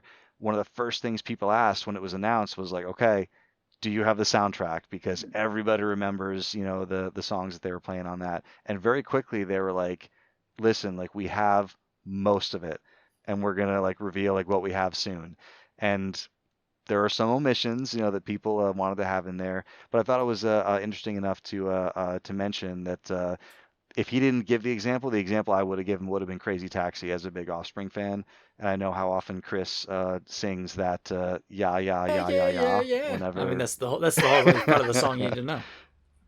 Yep, that's the intro and the outro, I believe. So, but yeah, do you guys have any thoughts on altered soundtracks, especially when a game has to get ported or re-released? Or to extend from that, what do you think of remastering soundtracks that you already know and love? And they're like, oh, we're gonna go back and we're gonna George Lucas it now with cymbals. It's tricky, but like I said, like one of my favorites are those Sega games, Project Cross Zone and Sonic and All Stars Racing Transformed, where Right? they That take were old yeah tracks and yeah. totally redo them, and they're really good. Mm. So I don't know. I guess in the hands of the right person, I love it, but I'm always scared it's not going to be in the hands of the right person. Yeah, I can understand that. It's like Streets of Rage 4. Um, None of it's reprised, but it all tries to take the flavor of Streets of Rage 2. Mm. I know a lot of people really like it, but Koshiro did like one track, and then it's this other guy did them. Mm. Eh. You know, Yeah. it's not quite the same thing to me, but Yeah. you know, some things I don't know if you can capture that moment in time. Right. Yeah. All right. So unless you guys have any questions that I missed that you'd like to hit on there, those were all the things that I had Well, on Pam had my one somewhere, list didn't she? here. Oh, did I miss Pam's? Ah, of course. Tucked right in there. All right. So our good friend Pam cannot be tamed on YouTube asked, "Is there a type of game where you prefer a licensed soundtrack to an OST or the other way around?" So, I mean, I obviously do not prefer licensed music. Well, I don't know if it's obvious, but I don't prefer licensed music in anything that's supposed to be like in another world, because it kind of breaks the not the illusion, but it breaks the you know what I'm trying to say. It breaks the Immersion. experience The of, yeah, it breaks the ambiance. immersion of like I'm supposed to be in that world. How can the Stone Temple Pilots exist in that world, I So, I totally agree with you with Brutal Legend being my big glaring exception because it is in a yeah. totally fantasy world, but Right, yeah. the whole world was built around this music, so they kind of Yeah, made and do they it to s- do fit. they do they sell it as like an alternate reality? Like you've gone through like a portal and like now you're like in this hellish dimension where, Iron Maiden Pretty exists close, and yeah, yeah. yeah. So yeah, I could see them, even if they like just minimal effort like sell it as a thing and that's kind of like not a parody, but it's got comedy elements and it's got that LucasArts Tim Schafer kind of like vibe to it. But yeah, I mean, I think anything where it's not supposed to be of this world, so not necessarily sci-fi, but I mean, the reason why Mass Effect soundtrack works so well is because it doesn't really sound like it exists, here. It sounds like it exists like in the future. I kind of Um, want to test this theory and have like a game like Tony Hawk or like another sports game just be all orchestral or all like oh my nothing gosh, licensed. I want to see if I that for, works. I forgot. Oh my gosh, I forgot I did this. So when the Xbox came out, one of the features that Blinks the Cat promised us was to be able to like load stuff on Yeah. your hard drive and like play anything like you want from it. And I'm like, yeah, we'll see if that happens. So I think it was Tony Hawk 4. And around the time Tony Hawk 4 came out, it was, this feature was out and I was big into Lord of the Rings because I'm a complete nerd. And I really, really love movie soundtracks, and I really, really love the soundtrack for Fellowship of the Ring. So I took some Fellowship of the Ring. I had like the official CD. It wasn't like ripped or anything. I had the official CD, and I threw it in the Xbox, and I ripped it to the hard drive. And I like went to like play a track, and it played fine. So I went into Tony Hawk 4. I'm pretty sure it was 3 or 4, and I was like, okay, like if for soundtrack, I went as okay, instead of built-in soundtrack, I said do like my soundtrack. So instead of hearing like like Offspring or whatever, when Tony would like drop in like to do like a thing on a half pipe or something, it was like da da da da da da da. And I'm telling you, it was so like, and that what would happen is I figured, okay, like I'll get to cycle through like all other songs, right? But what happened was because the session was only like 3 or 4 minutes long or whatever. So we get to a part in the song and it was like beep, beep, beep. Okay, done. And then okay, you would go to another level, go to another thing. So you drop in da da da da da da the same song. So I listened to like the Shire theme from Lord of the Rings while I was playing Tony Hawk, and it wasn't like better. It was just kind of like funny, but it was too funny that I couldn't change it back to licensed after that. But that's too funny it's a game that you would expect just to have licensed music in, and yeah, I got the Lord of the Rings working on that. I should give that another try. But yeah, that would be a fun experiment, Krabs, if you want to give that a go. I want more like somebody to develop music for that game, what they think it should be, like not what you're talking about. Yeah.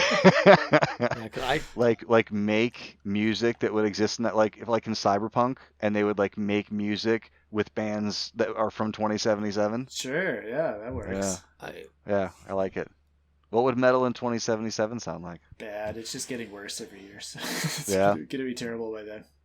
I'll just That's too be bad. totally synthwave by 2077. Yeah. PC Master Race, Synthwave. the only genre I think of with this stuff is racing games. If you don't have a great licensed soundtrack for your racing game, you've done something completely wrong. And if there's a racing game that doesn't have a good soundtrack, I'm like, this sucks. Why would I want it? I'm driving a car. This is what I should be doing. Yeah. Is listening to good music. I remember. I think it was like the test drive demo for PlayStation 1, and I don't think it had a soundtrack. It was just engine noises. Sounds like a Gran Turismo game. I could be totally wrong, but like check me on that. If someone has a copy of Test Drive for PS1, I don't think it had music. So I remember playing it. It was just like That's terrible. My mom was like, "Why does it sound like that?" But yeah, Test Drive might have done that, and I did turn off the music one time in Gran Turismo because I had one of those Intensor chairs. Remember this thing? It was like had like a subwoofer in like the butt and the back, and like little you're the tweeters guy. like over your shoulders. Yeah, I had one, and I forget, it was probably one of those like on clearance at KB Toys for like $8. So and because it didn't have any special plug-in, it just took the audio, right? It was just like left and right. So if you had music on, it was just constantly going. So you had to turn the music off so you would only feel like, the actual like the bumps or whatever.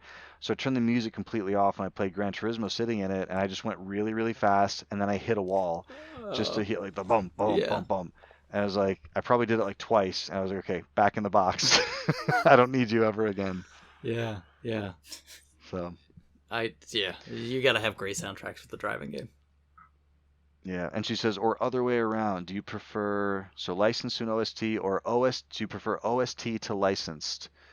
I mean, OST to me is almost always preferable, but then there are some instances where you can have some really cool licensed stuff pop up in a game.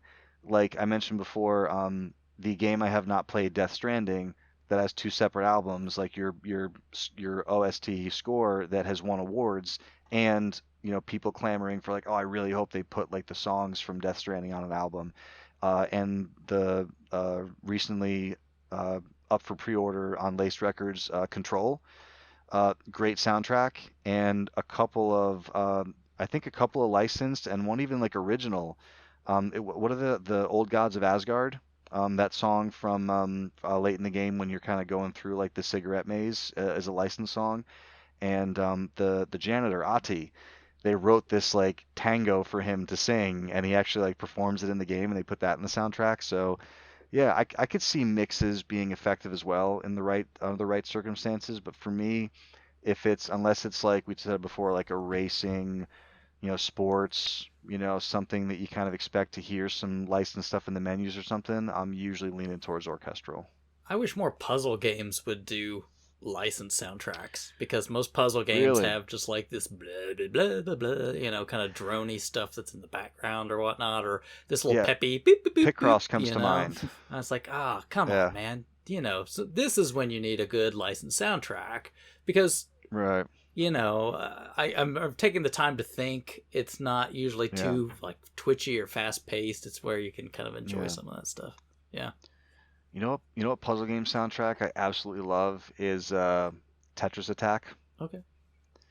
And I know they have different songs based on different areas, I think. And there's like one that's like kind of like my favorite. And it always like upset me when you would get to the point where you're almost dead, and they would like speed the music up. I'm like, no, I was really enjoying that song. Like, I don't want you to speed it up. But yeah, Gotta be it's better it's then. Don't be almost dead. It's kind of like it was a different song though. It wasn't the same song sped up. It switched. It was like da da da da da da. like Tetrasphere. It wasn't licensed, but I really like the soundtrack on Mm. Tetrasphere, or the Tempest 2000 kind of thing. I mean, it's not really exactly a puzzle game, but On Jaguar. Have you played Tetris Effect yet? no. That soundtrack is unbelievable. There you go. Because Yeah. you're making the sound effects and like affecting the music as you play. So when you're clearing a line, that's part of the song. When you're moving your block, that's part of the song. When you're rotating, that's part of the Okay. song.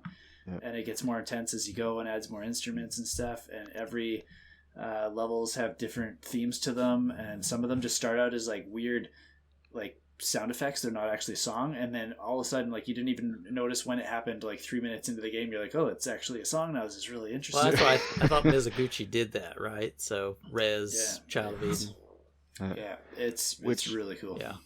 Which makes me wonder how the vinyl release is going to work.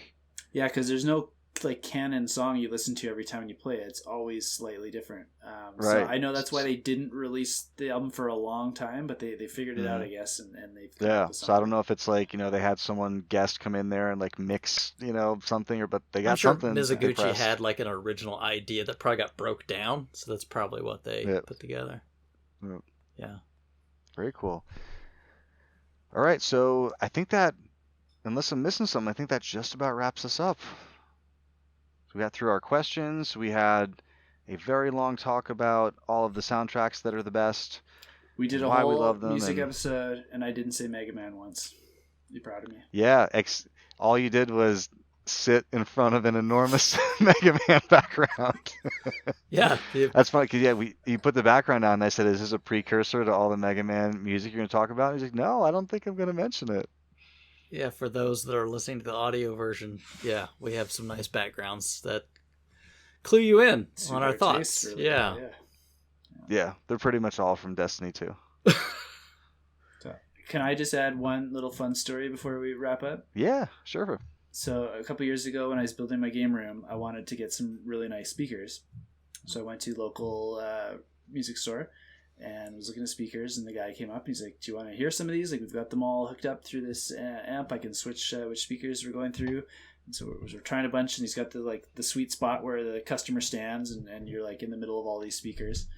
And he's letting me pick the music, and I'm picking like some game stuff. And he says, "Okay, let's try these ones. I really want to show you the bass on these. So what's the like bassiest song you can think of?" And being a metal guy, like that's not a huge part of metal, so I'm like really racking my brain. I'm like, what should this to? And I said, "Do you got YouTube on your phone?" Because he's playing most of them off his phone. He's like, "Yeah, that's fine." So I said, "See if they've got New Junk City from Earthworm Jim from the Sega Genesis version." And so he put that on in this music store. There's like people walking around and like just looking at us. So he's got it blared like as loud as he can, and it sounded amazing. So I ended up buying the speakers. Were they Klipsch? Yeah, they were. Yeah, that's what I've got. Klipsch makes great speakers. Yeah. That's what I had, and then I didn't use them for several years, and I was like, you know what? I'm not going to be cranking speakers for many years, so I sold them. Yeah, But that's sad a day, but good bass testing song, I'll tell you. New Junk yeah, City. all that. There you go. That's a good one. All right.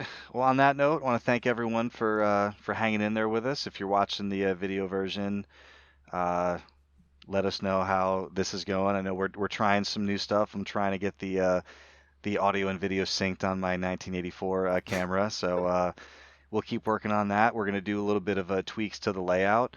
And yeah, thanks again, Disposed Hero, Stephen Davis. I have some contact info for Stephen if you would also like an amazing theme song If you for follow your. him on Twitter, he does. He posts when he does covers of songs, and he does original work sometimes too. And yeah, Yep. So he is at the Disposed Hero, which I hope is a Metallica reference. His YouTube is Disposed Hero VGM. And again, we just want to thank him very much. The song is fantastic, and we're going to throw it here right at the end of the show as well, Oh, so yeah. you can enjoy it a second time. All right, and thank you both for sticking it out with me as well. So another episode down. Sure. Sure. Well, you can let everybody know where to find us. No, I mean they're here. if they made it this far, they know how they got I here. don't know. I hope. You could have somebody's buddy is in a car. They're playing our thing. Where do I find this? Oh, Jerry. Yeah, that's right. Yeah, no, Jerry is in the car. So, Jerry, the way that you find this show and put it on your own phone, you go to rfgeneration.com. You can find us there, the Collectorcast. You can also find us on YouTube, Collectorcast. You want to find us on Twitter? I am Bill McGee. Kelsey is at Kelsey Polnick. And then, Chris, you just pretty much go off the Collectorcast account, right? So, at Collectorcast there. Any other place besides Spotify, which is where I get my personal podcasts? Yeah, we're on all the major platforms. You can definitely find us there. And then, maybe we'll be doing some Twitch. Ooh, yeah, foreshadowing. All right. Thanks a lot for everyone, and we'll see you next time.